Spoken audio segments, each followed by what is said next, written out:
ಸ್ನೇಹಿತರೆ ನಮಸ್ಕಾರ. ಜನನ ಕುರಿತಾದಂತಹ ಅವನ ಯಶೋಧರ ಚರಿತೆಯ ಕುರಿತಾದಂತಹ ಚರ್ಚೆಯನ್ನು ನಾವು ನಡೆಸ್ತಿದ್ವಿ. ಹಿಂದಿನ ಕಂತಿನಲ್ಲಿ ಯಶೋಧರ ಚರಿತೆಯ ಕಥಾಸಾರವನ್ನ ಗಮನಿಸಿದ್ವಿ. ಅಲ್ಲಿ ಬರುವಂತಹ ಪ್ರಮುಖ ಪಾತ್ರಗಳನ್ನ ನೋಡ್ಕೊಂಡ್ವಿ. ಮಾರಿದತ್ತ, ಯಶೋಧರ, ಚಂದ್ರಮತಿ, ಅಮೃತಮತಿ, ಅಷ್ಟಾವಂಕ ಈ ಎಲ್ಲ ಪಾತ್ರಗಳು ಪ್ರಮುಖ ಅನ್ನೋದನ್ನ ತಿಳ್ಕೊಂಡ್ವಿ.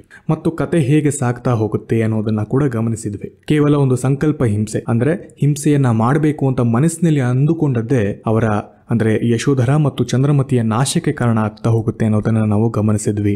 ಅಲ್ಲದೆ ನಂತರ ಒಬ್ಬ ಕ್ರೂರಿ ಮನಪರಿವರ್ತನೆ ಆಗುವಂತಹ ಒಂದು ಸನ್ನಿವೇಶವನ್ನ ಕೂಡ ಸೃಷ್ಟಿ ಮಾಡ್ತಾ ಅಹಿಂಸೆಯ ತತ್ವಕ್ಕೆ ತಂದು ನಿಲ್ಲಿಸುವಂತಹ ಮತ್ತು ಧರ್ಮ ಪ್ರಸರಣ ಕಾರ್ಯವನ್ನ ಜನ್ನ ಈ ಮೂಲಕ ಮಾಡುವಂತಹ ಒಂದು ಕಥಾ ಹಂದರವನ್ನ ಗಮನಿಸ್ತಾ ಹೋದ್ವಿ. ಅಲ್ಲದೆ ಜನ್ನ ತನ್ನ ಬಗ್ಗೆ ತನ್ನ ಕಾವ್ಯದಲ್ಲಿ ಹೇಳ್ಕೊಳ್ಳುವಂಥದ್ದು, ತನ್ನ ದೊರೆಯಾದಂತಹ ಎರಡನೆಯ ಬಲ್ಲಾಳದೇವನ ಬಗ್ಗೆ ಹೇಳ್ಕೊಳ್ಳುವಂಥದ್ದು, ಹೊಯ್ಸಳರ ಬಗ್ಗೆ ಹೇಳುವಂಥದ್ದು, ಇವೆಲ್ಲವನ್ನ ಕೂಡ ನಾವು ಗಮನಿಸ್ತಾ ಹೋದ್ವಿ.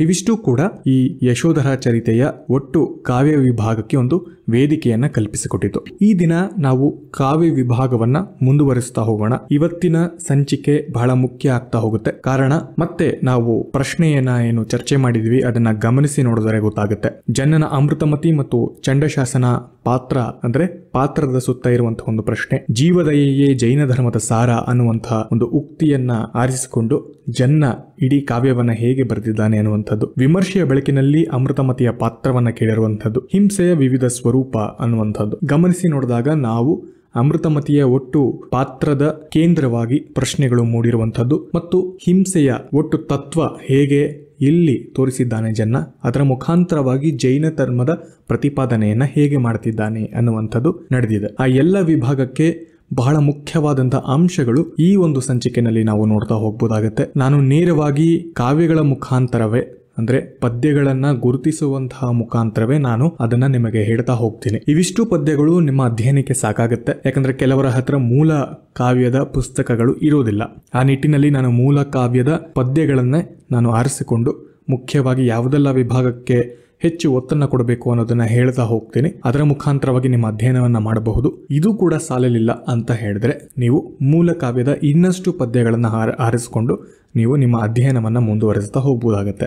ಆದರೆ ಈ ಪ್ರಶ್ನೆಗಳನ್ನ ಮತ್ತೆ ಮತ್ತೆ ನೀವು ನೆನಪಿಸ್ಕೊಳ್ತಾ ಹೋಗ್ಬೇಕಾಗತ್ತೆ. ಪಾತ್ರ, ಜೈನ ಧರ್ಮದ ತತ್ವ ಮತ್ತು ಜನ್ನನ ಉದ್ದೇಶ, ಈ ಮೂರು ಹಂತಗಳ ಪರಿಶೀಲನೆಯನ್ನ ಆಗಿಂದಾಗೆ ಪ್ರತಿ ಪದ್ಯದಲ್ಲೂ ನೀವು ಮಾಡ್ತಾ ಹೋಗ್ಬೇಕಾಗತ್ತೆ. ಯಾವುದೇ ಪದ್ಯವನ್ನ ಓದಿದ್ರೂ ಕೂಡ ಈ ಮೂರು ಆಯಾಮಗಳನ್ನ, ಪಾತ್ರ, ಕವಿಯ ಉದ್ದೇಶ ಆಗಿರಬಹುದು ಮತ್ತು ಅಲ್ಲಿ ಧರ್ಮ ಅಥವಾ ಧರ್ಮದ ತತ್ವ ಹೇಗೆ ಆಚೆ ಬರ್ತಿದೆ ಅನ್ನುವಂಥದ್ದು ಪ್ರತಿ ಪದ್ಯದಲ್ಲೂ ನೀವು ಗುರುತಿಸ ಹೋಗ್ಬೇಕಾಗತ್ತೆ. ಕಥೆ ಈಗಾಗಲೇ ಸ್ಪಷ್ಟಪಡಿಸಿದ್ದೇನೆ ಮತ್ತು ಕಾವ್ಯ ವಿಭಾಗವನ್ನ ನಾವು ಪ್ರಾರಂಭಿಸಿದ್ವಿ. ಅಲ್ಲಿ ಅಭಯ ರುಚಿ ಮತ್ತು ಅಭಯಮತಿ ಅನ್ನುವಂತಹ ಅಣ್ಣ ತಂಗಿಯರನ್ನ ಚಂಡಕರ್ಮ ಕರ್ಕೊಂಡು ಬರಬೇಕು ಮಾರಿದತ್ತನ ಆ ಮಾರಿಯ ಆಲಯಕ್ಕೆ ಬಲಿ ಕೊಡೋದಿಕ್ಕೆ. ಆ ಸಂದರ್ಭದಿಂದ ಈಗ ಕಾವ್ಯ ಭಾಗ ನಡೀತಾ ಹೋಗುತ್ತೆ. ಮೊದಲ ಪದವನ್ನ ಗಮನಿಸಿ. ಅಭಯರುಚಿ ಅಭಯಮತಿ ಆ ಒಂದು ವಿಭಾಗ. ಪಾಪಕರ್ವನ್ ಯೈವಡೆಯೊಳ್ ಮತ್ ಅಭಯರುಚಿ ತಂಗೆಗೆಂದೆಪನ್ ಅಭೀತೆಯಾಗೆಲೆಗೆ ತಾಯೇ ಮರಣದ ದೆಸೆಯೊಳ್. ಹೀಗೆ ಚಂಡಕರ್ಮನ ಜೊತೆ ಬರ್ತಿದ್ದಾರೆ ಅಣ್ಣ ತಂಗಿಯರು. ಬರ್ತಾ ಅಣ್ಣ ಅಭಯ ರುಚಿ ತಂಗಿ ಅಭಯಮತಿಗೆ ಸಮಾಧಾನವನ್ನ ಮಾಡ್ತಿದ್ದಾನೆ. ತಂಗಿ ಹೆದರಬೇಡ, ಇದು ಜೀವನದ ಒಂದು ಭಾಗ, ಇದು ಅದೃಷ್ಟ ಅಂತ್ಯೋ ದುರಾದೃಷ್ಟ ಅಂತ್ಯೋ ಗೊತ್ತಿಲ್ಲ, ಆದ್ರೆ ನಮ್ಮ ಹಣೆಯಲ್ಲಿ ಇದು ಬರೆದಿದೆ ಅಂತ ಹೇಳಿದ್ರೆ ನಾವು ಅದನ್ನ ಎದುರಿಸಬೇಕಾಗತ್ತೆ. ಮುಂದೇನಾಗುತ್ತೆ ನಮ್ಮಿಬ್ಬರಿಗೂ ಗೊತ್ತಿಲ್ಲ, ಒಟ್ಟಿಗೆ ಎದುರಿಸೋಣ, ಯಾವುದೇ ಕಾರಣಕ್ಕೂ ಧೃತಿಗೆಡಬೇಡ, ಎಲ್ಲವನ್ನ ಒಟ್ಟಿಗೆ ನಾವು ಎದುರಿಸೋಣ. ತಾಯೇ, ತಂಗಿಗೆ ತಾಯೇ ಎನ್ನುವಂತ ಒಂದು ಸಂಬೋಧನೆಯನ್ನ ಅಣ್ಣ ಮಾಡ್ತಿದ್ದಾನೆ. ತಾಯಿ ಹೆದರಬೇಡ, ಮರಣದ ದೆಸೆಯೋಳ್, ಇದರ ಆಗಿದ್ದಾಗೋಗ್ಲಿ, ಒಟ್ಟಿಗೆ ಎದುರಿಸೋಣ, ಧೃತಿಗೆಡಬೇಡ ಅನ್ನುವಂತಹ ಒಂದು ಸಮಾಧಾನದ ಮಾತನ್ನ ಅಣ್ಣ ತಂಗಿಗೆ ಹೇಳ್ಕೊಂಡು ಬರ್ತಿರುವಂತದ್ದು. ಅದಕ್ಕೆ ತಂಗಿ ಅಭಯಮತಿ ಹೇಳ್ತಾಳೆ, ಅಣ್ಣನ ಮಾತಂ ಮನದೊಳ್ ತಿಣ್ಣಂ ತಳೆದೆಂದಳ್ ಅನುಜೆ ಮಾಡಿದುದಂ ನಾ ಉಣ್ಣದೇ ಪೋಕುಮೇ ಭಯಮೇ ಕಣ್ಣ ಭವ ಪ್ರಕೃತಿ ವಿಕೃತಿ ನಾವರಿಯುವುದೇ.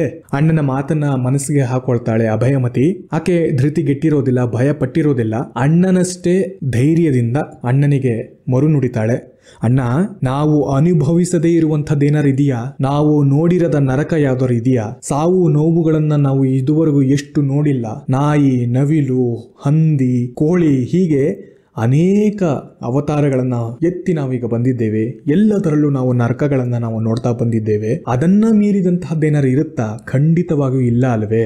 ಇವೆಲ್ಲ ನಮಗೆ ಅಭ್ಯಾಸ ಆಗಿ ಹೋಗಿದೆ. ನಾನು ಭಯ ಪಡ್ತಿಲ್ಲ, ನಿನ್ನ ಜೊತೆ ನಾನು ಧೈರ್ಯದಿಂದ ಒಟ್ಟಿಗೆ ಬರ್ತೀನಿ ಅಂತ ಹೇಳಿ ಒಬ್ಬರಿಗೊಬ್ಬರು ಸಮಾಧಾನ ಮಾಡ್ಕೊಳ್ತಿದ್ದಾರೆ.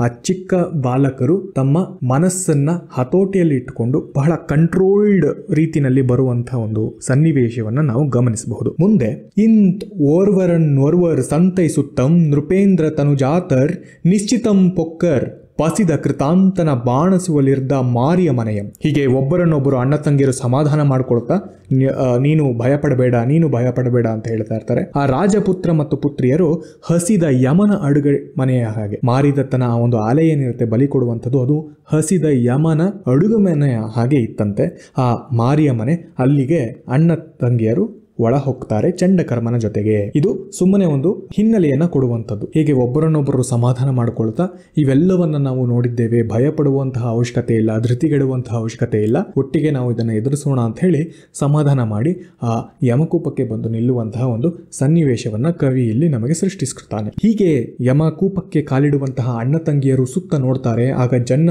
ಆ ಇಡೀ ಒಂದು ಆವರಣವನ್ನ ಮತ್ತೆ ನಮ್ಮ ಮುಂದೆ ಕಣ್ಣ ಮುಂದೆ ಸೃಷ್ಟಿಸುವ ಹಾಗೆ ಸೃಷ್ಟಿಸ್ತಾ ಹೋಗ್ತಾನೆ. ಅದು ಹೀಗೆ: ತಳಮನ್ನಡಿದಿಡುವ ಕಣ್ಣಂ ಕಳೆದೇರಿಪ ಕೊರುಳ ತೋರಣಂಗಟ್ಟುವ ಕಾಲ್ಗಳನ್ನುರಿಪ ನೆತ್ತರಿಂ ಕೂಲ್ಗಳ ನಡುತ್ತಿರುವ ಬೀರೆರೆತ್ತ ನೋಳ್ಪಡ ಮದರೊಳ್. ಅದರಲ್ಲಿ ಎಲ್ಲಿ ನೋಡಿದ್ರು ಕೂಡ ಕೈ ಕಾಲುಗಳನ್ನ ನೇತು ಹಾಕಿರುವಂತದ್ದು, ಕರಳನ್ನ ತೆಗೆದು ತೋರಣಗಳ ಹಾಗೆಯಲ್ಲಿ ನೇತು ಹಾಕಿದ್ದಾರಂತೆ. ಕಾಲುಗಳನ್ನ ಕತ್ತರಿಸಿ ಅದನ್ನ ಬಾಣಲಿಯಲ್ಲಿ ಎಣ್ಣೆಯಲ್ಲೋ ಅಥವಾ ನೀರಿನಲ್ಲೋ ಹಾಕಿ ಬೇಯಿಸ್ತಾ ಇರುವಂತಹ ಒಂದಷ್ಟು ವೀರರು ಅಲ್ಲಿ ತುಂಬಿದ್ದಾರಂತೆ. ಕಿಕ್ಕಿರುವುದು ತುಂಬಿದ್ದಾರೆ. ಎಲ್ಲಿ ನೋಡಿದರೂ ರಕ್ತ, ಕೈ ಕಾಲು, ರುಂಡ, ಮಾಂಸ, ಹೀಗೆ ಬಹಳ ವಿಕಾರವಾಗಿ ವಿಚಿತ್ರವಾದಂತಹ ಒಂದು ನರಕಲೋಕಕ್ಕೆ ಬಂದ ಹಾಗೆ ಬಂದಾಯ್ತು ಅಂತ ಹೇಳಿ ಜನ್ನ ನಮಗೆ ವರ್ಣನೆಯನ್ನ ಕೊಡ್ತಾ ಹೋಗ್ತಾನೆ. ಹಾಗೆ ಮುಂದುವರಿಸಿ ಮಾರಿದತನ ವರ್ಣನೆಯನ್ನ ಕೂಡ ಮಾಡ್ತಾನೆ. ಭೈರವನ ಜವನ ಮಾರಿಯ ಮೂರಿಯವಲ್ ನಿಂದ ಮಾರಿದತ್ತಂ ಲಲಿತಾಕಾರ ಧೀರರ ಬಂದು ಕುಮಾರರ ರೂಪಿಂಗೆ ಠಕ್ಕುಗೊಂಡಂತಿರ್ದನ್. ಭೈರವನ ಹಾಗಿದ್ದಾನಂತೆ, ಯಮನ ಹಾಗಿದ್ದಾನೆ, ಮಾರಿಯ ಕೋಣದಂತೆ ಇದ್ದಾನಂತೆ ಆ ಮಾರಿದತ್ತ. ಇಂಥವನು ಆ ಒಂದು ಆವರಣಕ್ಕೆ ಬಂದು ಆ ಹುಡುಗರೇನಿದ್ದಾರೆ ಸುಂದರಾಕೃತಿಯುಳ್ಳಂತಹ ಧೀರರಾದ ಆ ಮಕ್ಕಳನ್ನ ನೋಡಿ ಮರಳಾಗ್ತಾನೆ. ಮಾರಿದತ್ತನೇ ಸ್ವತಃ ಸೋತು ಹೋಗುವಂತಹ ರೂಪಿಕೆಯಲ್ಲಿ ನಮ್ಮ ಮುಂದೆ ಪ್ರದರ್ಶಿಸ್ತಾನೆ ಜನ್ನ. ನೋಡಿ, ಧೈರ್ಯದಿಂದ ಬಂದಂತಹ ಮಕ್ಕಳು, ಸುತ್ತಲಿನ ಲೋಕ ಮತ್ತು ಮಾರಿದತ್ತ ಆ ಕ್ಷಣದಲ್ಲಿ ಈ ಹುಡುಗರನ್ನ ನೋಡಿ ಒಮ್ಮೆಲೆ ಯಾರಿರಬಹುದು ಇವರು, ಇಷ್ಟು ಸುಂದರಾಕೃತಿಯುಳ್ಳ ಧೀರರಾದಂತಹ ಈ ಚಿಕ್ಕ ಮಕ್ಕಳು ಯಾರು ಅನ್ನುವಂತಹ ಪ್ರಶ್ನೆ ಮೂಡಿಸಿ ಮುಗಿಸ್ತಾನೆ ಜನ್ನ. ಹೀಗೆ ಮುಂದೆ ಅನೇಕ ವಿಚಾರಗಳು ಸಾಕ್ತಾ ಹೋಗ್ತವೆ. ಇನ್ಫ್ಯಾಕ್ಟ್ ನಾನು ಒಂದಷ್ಟು ಸ್ಕಿಪ್ ಮಾಡ್ತಾ ಹೋಗಿದ್ದೇನೆ, ಯಾಕಂದ್ರೆ ಇಲ್ಲೆಲ್ಲ ಬರೀ ವರ್ಣನೆಗಳು, ಈ ಕೈ ಕಾಲು ಭಾಗಗಳು, ಕ್ರೂರ ವಿಭಾಗಗಳು ನಾನು ಸುಮ್ಮನೆ ಸ್ಯಾಂಪಲ್ ಆಗಿ ಒಂದು ಪದ್ಯವನ್ನ ಕೊಟ್ಟಿದ್ದೇನೆ. ಬಟ್ ಈ ರೀತಿಯ ಅನೇಕ ಪದ್ಯಗಳು ನಂತರದಲ್ಲಿ ಬರ್ತಾ ಹೋಗ್ತವೆ. ಮತ್ತು ನಮ್ಮ ಮಾರಿದತ್ತನ ವರ್ಣನೆ ಇದೆ. ಬಾಲಕರು ಒಬ್ಬರನ್ನೊಬ್ಬರು ಸಮಾಧಾನ ಮಾಡಿಕೊಂಡು ಅಲ್ಲಿವರೆಗೂ ಬರುವಂತಹ ಪ್ರಕರಣಗಳು ಇನ್ನೊಂದಷ್ಟಿವೆ. ಇದಾದ ನಂತರ ಮತ್ತೆ ಮಾರಿದತ್ತ ಬಂದು ಏನು ಯಾರು ನೀವು ಅಂತ ಹೇಳಿ ಕಥೆಯನ್ನ ಕೇಳುವಂತಹ ಒಂದಷ್ಟು ಪದ್ಯಗಳಿರ್ತವೆ. ಅವಷ್ಟು ಅಂಶಗಳು ಮೊದಲ ಆವರಣದಲ್ಲಿ ಮುಗಿತಾ ಹೋಗುವಂಥದ್ದು.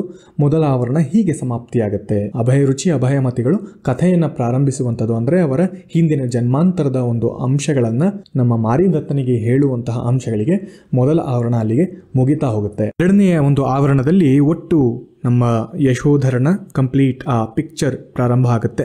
ಯಶೋಧರನ ತಂದೆ ತಾಯಿ ಯಾರು, ಮಡದಿ ಯಾರು ಅನ್ನುವಂತಹ ಎಲ್ಲ ಅಂಶಗಳು ಪ್ರಾರಂಭ ಆಗ್ತಾ ಹೋಗುತ್ತೆ.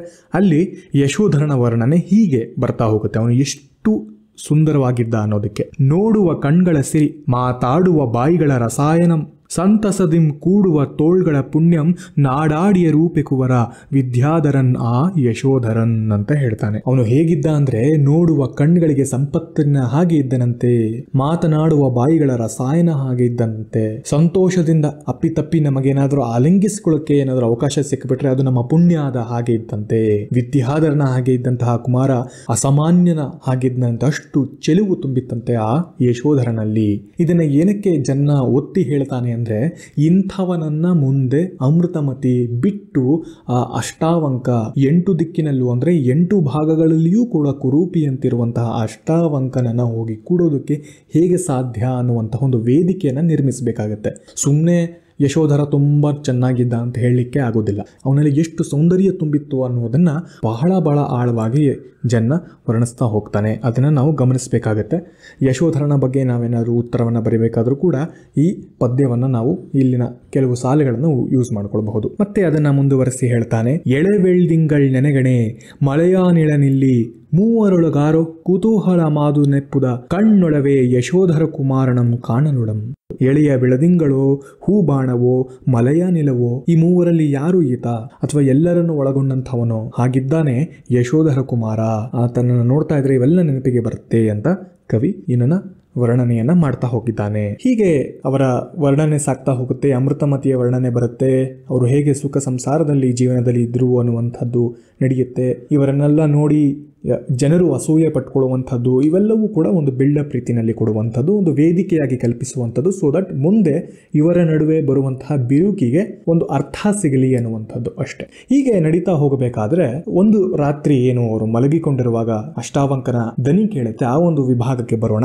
ಹೃದಯ ಪ್ರಿಯರನ್ ತೊರಗಿದ ಪದದೊಳ್ ಗರಟಿಕೆಯ ಜಾವದ ಉಕ್ಕುಡದಲ್ಲಿ ಮಗ್ಗಿದ ಪೊತ್ತು. ಅಂದ್ರೆ ಈ ಗಸ್ತು ತಿರುಗ್ತಾ ಇರ್ತಾರ ಕಾವಲಿನ ಪಡೆ, ಒಂದು ಹಂತದಲ್ಲಿ ಅವರ ದನಿ ಕಡಿಮೆ ಆಗ್ತಾ ಹೋಗುತ್ತೆ. ಯಾಕಂದ್ರೆ ರಾತ್ರಿ ಹೊತ್ತು ಕೇವಲ ಗಸ್ತು ತಿರುಗ್ತಾ ಇರ್ತಾರೆ. ಅವರ ಸುತ್ತ ಇದ್ದಂತಹ ಧ್ವನಿ ಕಡಿಮೆ ಆಗುತ್ತೆ. ಇವರಿಬ್ರು ಮಲ್ಕೊಂಡಿರ್ತಾರೆ. ಪಕ್ಕದೊಳಿರ್ದ ಪಟ್ಟದಾನೆಯ ಬದಗಂ, ಅಂದ್ರೆ ಅರಮನೆಯ ಪಕ್ಕದಲ್ಲಿದ್ದಂತಹ ಪಟ್ಟದಾನೆಯ ಒಬ್ಬ ಬದಗ ಏನಿರ್ತಾನೆ, ಮಾವಟಿಗ ಏನಿರ್ತಾನೆ, ಮಾವುತ ಏನಿರ್ತಾನೆ, ಅವನು ಬಿನದಕ್ಕೆ ಪಾಡುತ್ತಿರೆ ನುಂಡನಿ ನಿದ್ರೆಗೆ ಕತಕ ಬೀಜ ಮಾಯ್ತನೆ ಮೃಗಲೋಚನೆ ತಿಳಿದಾಲಿಸಿ ಮುಟ್ಟಿದ ಮನೆ ತೊಟ್ಟನೆ ಪಸಾಯದ ನಂಗುಟ್ಟಳ್. ಹೀಗೆ ಅವನು ಹಾಡೋದಕ್ಕೆ ಪ್ರಾರಂಭ ಆಗ್ತಿದ್ದ ಹಾಗೆ ಅವನು ತುಮ್ನೆ ತಮಾಷೆ ವಿನೋದಕ್ಕೆ ಬಿನದಕ್ಕೆ ಪಾಡುತ್ತಿರೆ, ಸುಮ್ಮನೆ ವಿನೋದಕ್ಕೆ ಹಾಡುತ್ತಿರುವ ಅಂತ ಸಂದರ್ಭದಲ್ಲಿ ಆ ಮಧುರನಾದ ಇವಳಿಗೆ ಚಂಚಲ ಮನಸ್ಸು ಈಕೆ ಮೃಗಲೋಚನೆ. ಎಷ್ಟು ಚೆನ್ನಾಗಿದೆ ನೋಡಿ ಪದ ಅದು, ಮೃಗಲೋಚನೆ, ಹರಿಣ ಲೋಚನೆ ಅಥವಾ ಜಿಂಕೆಯಂತಿದ್ದಂತಹ ಅಷ್ಟು ಚಂಚಲವಾಗಿದ್ದಂತಹ ಈಕೆಯ ಮನಸ್ಸಿನ ಮೇಲೆ ಬೀಳುತ್ತೆ ಆ ಹಾಡು.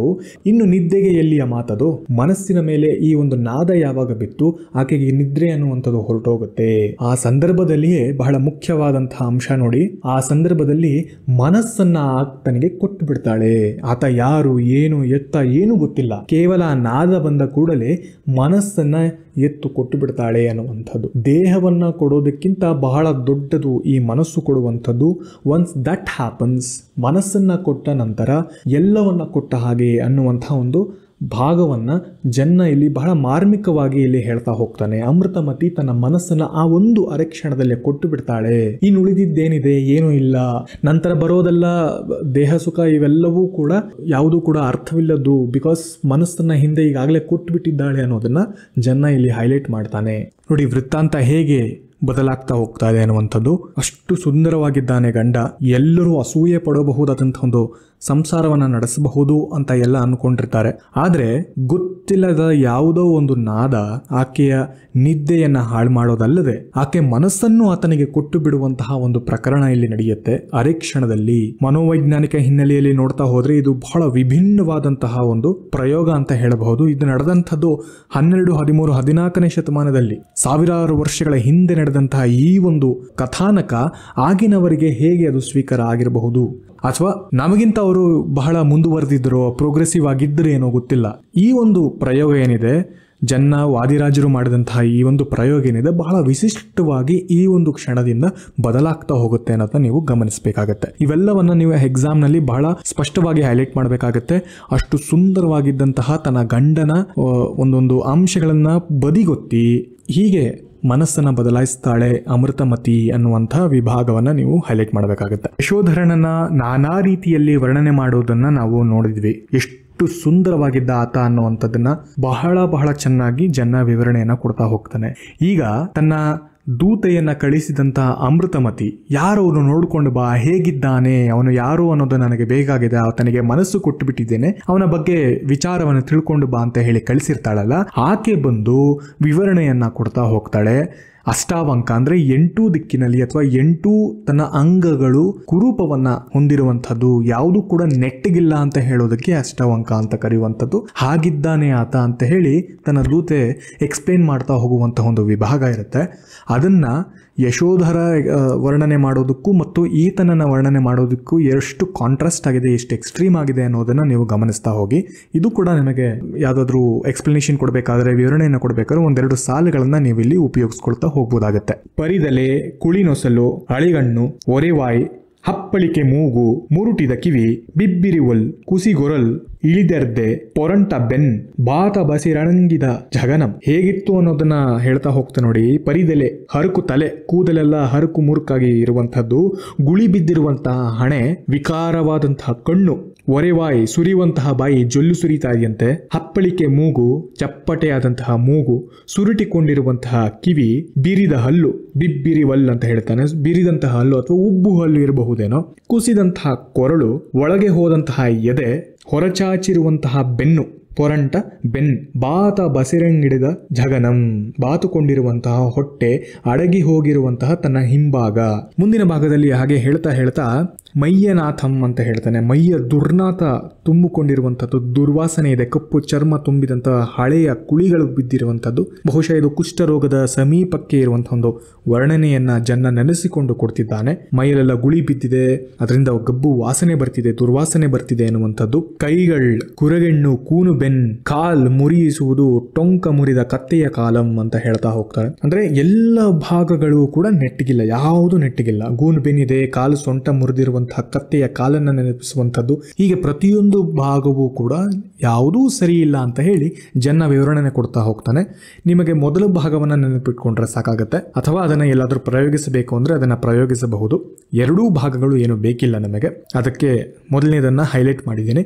ಇದನ್ನ ಮತ್ತೆ ನೀವು ಯಶೋಧರನ ವರ್ಣನೆಯನ್ನ ಮಾಡಿದಂತಹ ವಿಭಾಗವನ್ನು ನೆನೆಸ್ಕೊಳ್ಳಿ. ಅಲ್ಲಿ ಎಷ್ಟು ಚಂದವಾದಂತಹ ವಿವರಣೆ ಕೊಡ್ತಾ ಹೋಗ್ತಾನೆ. ಯಶೋಧರ ಇನ್ನೆಷ್ಟು ಚೆಲುವನ್ನು ತುಂಬಿಕೊಂಡಿದ್ದ ಅಂತ ಹೇಳಿ ಗೊತ್ತಾಗ್ತಿದ್ದ ಹಾಗೆ ಇಲ್ಲಿ ಅಷ್ಟಾವಂಕ ಎಷ್ಟು ಕುರೂಪಿಯಾಗಿದ್ದ ಅಂತ ಹೇಳಿ ಅಷ್ಟೇ ಸ್ಪಷ್ಟವಾಗಿ ನಮ್ಮ ಕಣ್ಣು ಮುಂದೆ ಬರೋದನ್ನ ನೀವು ಗ್ರಹಿಸಬೇಕಾಗತ್ತೆ. ಹೀಗೆ ದೂತೆ ಬಂದು ಹೀಗೆಲ್ಲ ಇದ್ದಾನೆ, ಅಷ್ಟಾವಂಕ, ಅವನು ಕುರೂಪಿ ಅಂತ ಹೇಳಿ ತನ್ನ ರಾಣಿಗೆ ಹೇಳ್ತಾ ಇದ್ರೆ, ಅಮೃತಮತಿಗೆ ಇದು ಯಾವುದೂ ಕೂಡ ನಾಟ್ತಿಲ್ಲ, ಯಾವುದೂ ಆಕೆ ತಲೆಗೆ ಹೋಗ್ತಿಲ್ಲ. ಈಗಾಗಲೇ ಮನಸ್ಸನ್ನ ಕೊಟ್ಟ ಮೇಲೆ ಇನ್ನೇನು ಬಂತು? ಯಾರು ಏನೇ ಬಂದು ಹೇಳಿದ್ರು ಕೂಡ ಒಪ್ಪುವಂತಹ, ಕೇಳುವಂತಹ ಪರಿಸ್ಥಿತಿಯಲ್ಲಿ ಆಕೆ ಇರಲಿಲ್ಲ. ಕರಿದಾದೊಡೆ ಕತ್ತುರಿಯಂ, ಮುರಿದಾದೊಡೆ ಮಲಯ ಜಂಗಳಂ, ಕೊಂಕಿದೊಡೆಂ ಸ್ಮರ ಚಾಪಮಂ, ಇಳಿಕೈವೆರೆ ಮರುಳೆ, ಪೊಲ್ಲಮೆಯೇ ಲೇಸು ನಲ್ಲರಮೈಯುಳ್ ಅಂತ ಹೇಳ್ತಾಳೆ.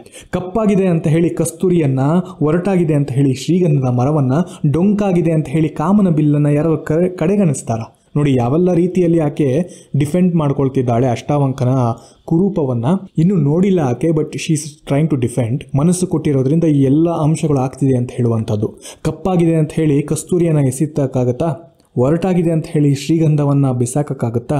ಡೊಂಕಾಗಿದೆ ಅಂತ ಹೇಳಿ ಕಾಮನ ಬಿಲ್ಲನ ಕುರೂಪು ಅಂತ ಹೇಳೋದಕ್ಕಾಗತ್ತಾ? ಇವೆಲ್ಲವೂ ಕೂಡ ಇಲ್ಲ. ಪೊಲ್ಲಮೆಯೇ ಲೇಸು ನಲ್ಲರಮೆಯೊಳ್, ಉತ್ತಮವಾದಂತಹ ಎಲ್ಲ ವಸ್ತುಗಳಲ್ಲಿ ಈ ರೀತಿ ದೋಷಗಳೇ ಗುಣಗಳು ಅಂತ ಹೇಳ್ತಾಳೆ. It's a very high end philosophy ಇದು. ಇನ್ಫ್ಯಾಕ್ಟ್ ನೀವು ಕಾವ್ಯಮೀಮಾಂಸೆ ವಿಭಾಗದಲ್ಲಿ ಓದ್ತಾ ಅಲ್ಲೂ ಕೂಡ ಗುಣದೋಷಗಳು ಅನ್ನುವಂಥ ಒಂದು ಕಾನ್ಸೆಪ್ಟ್ ಬರ್ತವೆ. ಉಕ್ತಿ ವೈಚಿತ್ರ್ಯದಲ್ಲಿಯೂ ಕೂಡ ಕೆಲವೊಮ್ಮೆ ಸ್ವಭಾವೋಕ್ತಿ, ವಕ್ರೋಕ್ತಿ ಇವೆಲ್ಲವೂ ಕೂಡ ನೀವು ಓದ್ತಾ ಹೋಗ್ತೀರಾ. ಅಲ್ಲಿ ನಿಮಗೆ ಈ ಅಂಶಗಳು ಬರ್ತಾ ಹೋಗ್ತವೆ. ಅದು ಸಾಹಿತ್ಯದಲ್ಲಿ ಕೊಂಕುಗಳು ಬರುವಂಥದ್ದು ಅಲಂಕಾರಗಳು ಅಂತ ಹೇಳುವಂಥದ್ದು, ದೋಷಗಳು ಬರುವಂಥದ್ದು ಕೂಡ ಅಲ್ಲಿ ಗುಣಗಳು ಅಂತ ಹೇಳಿ ಕನ್ಸಿಡರ್ ಮಾಡ್ತಾ ಹೋಗ್ತಾರೆ. ಇಲ್ಲಿ ಅದನ್ನ ಮನೋವೈಜ್ಞಾನಿಕ ಹಿನ್ನೆಲೆಯಲ್ಲಿ ಜನ್ನ ನಮಗೆ ಉಣಬಡಿಸ್ತಾ ಹೋಗ್ತಾನೆ. ಅಮೃತಮತಿಯ ಬಾಯಿಯಿಂದ ಹೇಳಿಸ್ತಾನೆ, ಮರುಳೆ ಪೊಲ್ಲಮೆಯೇ ಲೇಸು ನಲ್ಲರಮೈಯೊಳ್, ದೋಷವೇ ಗುಣ. ಇಂತಹ ದೋಷಗಳಿದ್ದಾಗಲೇ ಆತ ಬಹಳ ಉತ್ಕೃಷ್ಟನಾದಂತಹ, ಉತ್ತಮವಾದಂತಹ ಪುರುಷನಾಗ್ತಾನೆ. ಏನೂ ದೋಷ ಇಲ್ಲದಿದ್ರೆ ಹೇಗೆ ಅನ್ನು ಹೇಳುವಂತ ಒಂದು ಪ್ರಶ್ನೆಯನ್ನ ಅಮೃತಮತಿಯ ಮೂಲಕ ಜನ್ನ ನಮ್ಮ ಮುಂದೆ ಕೇಳ್ತಾನೆ. ಒಲವಾದೊಡೆ ರೂಪಿನ ಕೋಟಲಿಯೇವುದೋ ಕಾರ್ಯಮಾಗೆ, ಕಾರಣದಿಂದಂ ಫಲಮೇನ್ ಇಂದೆನಗಾತನೇ ಕುಲದೈವಂ, ಕಾಮದೇವನ್ ಇಂದ್ರಂ ಚಂದ್ರಂ.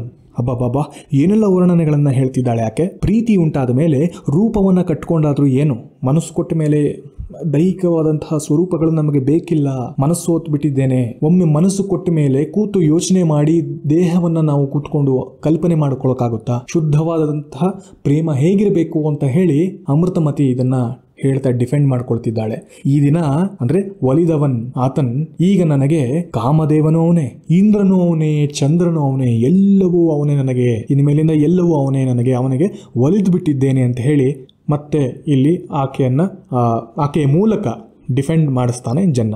ಈ ಸಂದರ್ಭದಲ್ಲಿ ನಾವು ಗಮನಿಸಬೇಕಾಗಿರುವಂಥದ್ದು, ಎಲ್ಲೂ ಕೂಡ ಆಕೆ ತನ್ನ ಮಿತಿಯನ್ನ ಮೀರಿಯಲ್ಲಿ ಹೋಗ್ತಿದ್ದಾಳೆ ಅಂತ ಯಾರಿಗೂ ಅನ್ನಿಸೋದಿಲ್ಲ. ಯಾಕಂದ್ರೆ ಇದು ನಿಷ್ಕಲ್ಮಶವಾದಂತಹ ಒಂದು ಪ್ರೇಮವನ್ನ ಆಕೆ ತೋರಿಸ್ತಿದ್ದಾಳೆ. ಮನಸ್ಸನ್ನ ಕೊಟ್ಟಿದ್ದೀನಿ ಅಂತ ಹೇಳ್ತಿದ್ದಾಳೆ.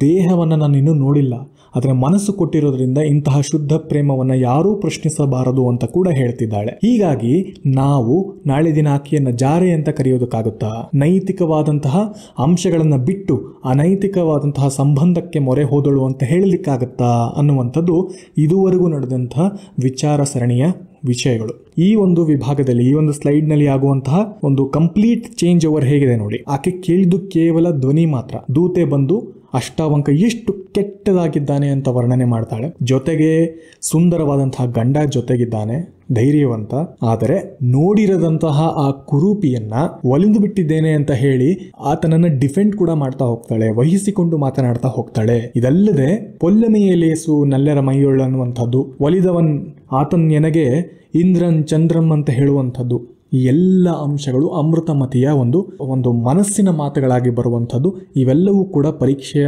ಹಿನ್ನೆಲೆಯಲ್ಲಿಯೂ ಕೂಡ ನೀವು ಹೈಲೈಟ್ ಮಾಡ್ತಾ ಹೋಗ್ಬೇಕಾಗತ್ತೆ. ಈ ಎಲ್ಲ ಅಂಶಗಳನ್ನ ನೀವು ಉತ್ತರದಲ್ಲಿ ತೋರಿಸ್ತಾ ಹೋಗ್ಬೇಕಾಗತ್ತೆ. ಅಮೃತಮತಿಯ ಸಂಕೀರ್ಣ ಪಾತ್ರ ಹೇಗೆ ಬಂದಿದೆ ಅನ್ನೋದಕ್ಕೆ ಇವೆಲ್ಲವೂ ಕೂಡ ಪುಷ್ಟಿಯನ್ನ ಕೊಡ್ತಾ ಹೋಗುತ್ತೆ.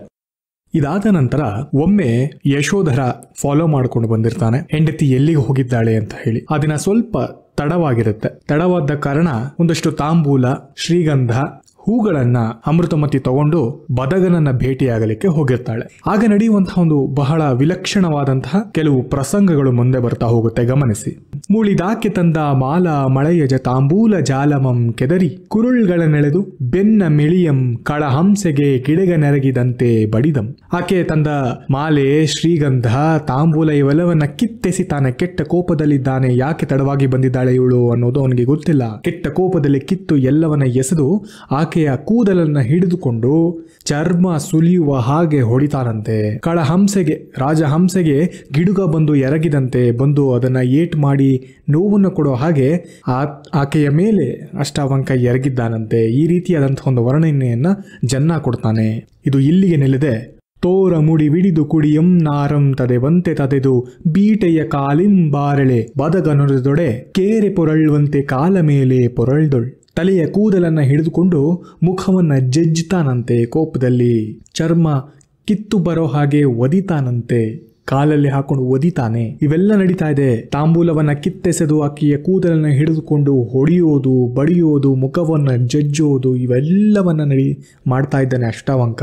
ಇದಕ್ಕೆ ಹೇಗೆ ರಿಯಾಕ್ಟ್ ಮಾಡ್ತಿದ್ದಾಳೆ, ಹೇಗೆ ಪ್ರತಿಕ್ರಿಯಿಸ್ತಾ ಇದ್ದಾಳೆ ಆಕೆ ಅಮೃತಮತಿ ಅಂದ್ರೆ, ಕೇರೆ ಪೊರಳುವಂತೆ ಕಾಲ ಮೇಲೆ ಪೊರಳ್ದಳ್. ಇವೆಲ್ಲವನ್ನ ಸುಖದಂತೆ ಸ್ವೀಕರಿಸಿಕೊಂಡಿದ್ದಾಳೆ. ಹಾವು ಹೊರಳಿದ ಹಾಗೆ ಆತನ ತೊಡೆಯ ಮೇಲೆ ಹೊರಳ್ತಾಳೆ.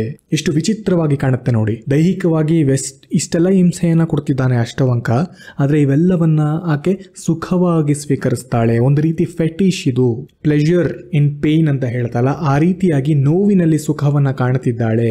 ಮನಸ್ಸನ್ನ ಆತನಿಗೆ ಕೊಟ್ಟಾಗಿದೆ, ಇನ್ನುಳಿದಿದ್ದಾದ್ರೂ ಏನು, ದೇಹವನ್ನ ನೀನು ಹೇಗೆ ಬೇಕಾದ್ರೂ ದಂಡಿಸಬಹುದು, ಸುಖವನ್ನ ನಾನು ಅದರಿಂದ ಪಡಿತೀನಿ ಅಂತ ಹೇಳೋ ಒಂದು ಮನಸ್ಥಿತಿಗೆ ತಲುಪಿದ್ದಾಳೆ ಅಮೃತಮತಿ. ಹೇಗೆ ಅದು ಕಾಂಟ್ರಾಸ್ಟ್ ಆಗಿ ಬರ್ತಾ ಇದೆ ನೋಡಿ ಇಡೀ ಸ್ಲೈಡ್ ನಲ್ಲಿ. ಪ್ರಾರಂಭದಲ್ಲಿ ಸ್ವತಂತ್ರ ಹೆಣ್ಣು ಮಗಳಾಗಿ ದಿಟ್ಟವಾದಂತಹ ಒಂದು ನಿರ್ಧಾರವನ್ನ ತಗೊಳ್ಳೋದು, ಯಾವತ್ತೂ ನೋಡಿರದ ಕುರೂಪಿಯೊಬ್ಬನನ್ನ ವರ್ಣಿಸಿದ್ರೂ ಕೂಡ ಆತನಿಗೆ ಒಲಿದಿದ್ದೇನೆ ಅಂತ ಹೇಳುವಂಥದ್ದು, ಡಿಫೆಂಡ್ ಮಾಡುವಂಥದ್ದು, ಇಷ್ಟೆಲ್ಲ ಮಾನಸಿಕವಾಗಿ ಬಹಳ ಗಟ್ಟಿಮುಟ್ಟಾಗಿದ್ದಂತಹ ಒಬ್ಬ ಹೆಣ್ಣು ಮಗಳು ಈಗ ಈ ಎಲ್ಲ ಪ್ರಕ್ರಿಯೆ ನಡೀತಾ ಇದ್ರೂ ಕೂಡ ಎಲ್ಲವನ್ನ ಸ್ವೀಕರಿಸ್ತಾಳೆ. ಬಹಳ ಸಮಾಧಾನವಾಗಿ ಇವೆಲ್ಲವನ್ನ ಸ್ವೀಕರಿಸ್ತಿದ್ದಾಳೆ. ಇಲ್ಲೂ ಕೂಡ ಅದನ್ನ ತಡಿತಿಲ್ಲ, ಆಕೆ ಒಪ್ಕೊಳ್ತಿದ್ದಾಳೆ ಎಲ್ಲ ರೀತಿಯ ಹಿಂಸೆಗಳನ್ನ ಅನ್ನುವಂತಹ ವಿಚಿತ್ರವಾದಂತಹ ಒಂದು ಚಿತ್ರಣ ಇಲ್ಲಿ ಸೃಷ್ಟಿಯಾಗ್ತಾ ಇದೆ. ತಡವಾಗಿ ಬಂದಿದ್ದಾಳೆ, ಅದಕ್ಕೆ ಒಂದಷ್ಟು ಕಾರಣಗಳನ್ನ ಕೊಡಬೇಕು, ಜಸ್ಟಿಫಿಕೇಶನ್ ಅನ್ನ ಕೊಡಬೇಕಾಗತ್ತೆ.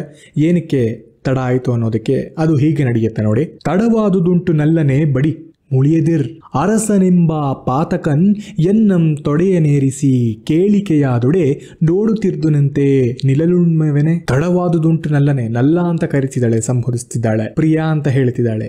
ಪ್ರಿಯಕರನೇ ತಡ ಆಯ್ತು, ಹೌದು, ಹೊಡಿ ನೀನು, ದೇಹಕ್ಕೆ ಎಷ್ಟು ನೀನು ಏಟನ್ನ ಮಾಡಿದ್ರೂ ಪರವಾಗಿಲ್ಲ ಹೊಡಿ, ಆದರೆ ಮುಳಿಯದೇ ಮುನಿಸ್ಕೊಳ್ಬೇಡ, ಬೇಜಾರು ಮಾಡ್ಕೊಳ್ಬೇಡ, ಕೋಪವನ್ನ ಮಾಡ್ಕೊಳ್ಬೇಡ, ಮನಸ್ಸಿಗೆ ಘಾತಿಯನ್ನ ಮಾಡ್ಕೊಳ್ಬೇಡ, ದೇಹಕ್ಕೆ ಎಷ್ಟು ಬೇಕಾದ್ರೂ ಹೊಡಿ, ಕೋಪ ಮಾಡ್ಕೊಳ್ಬೇಡ.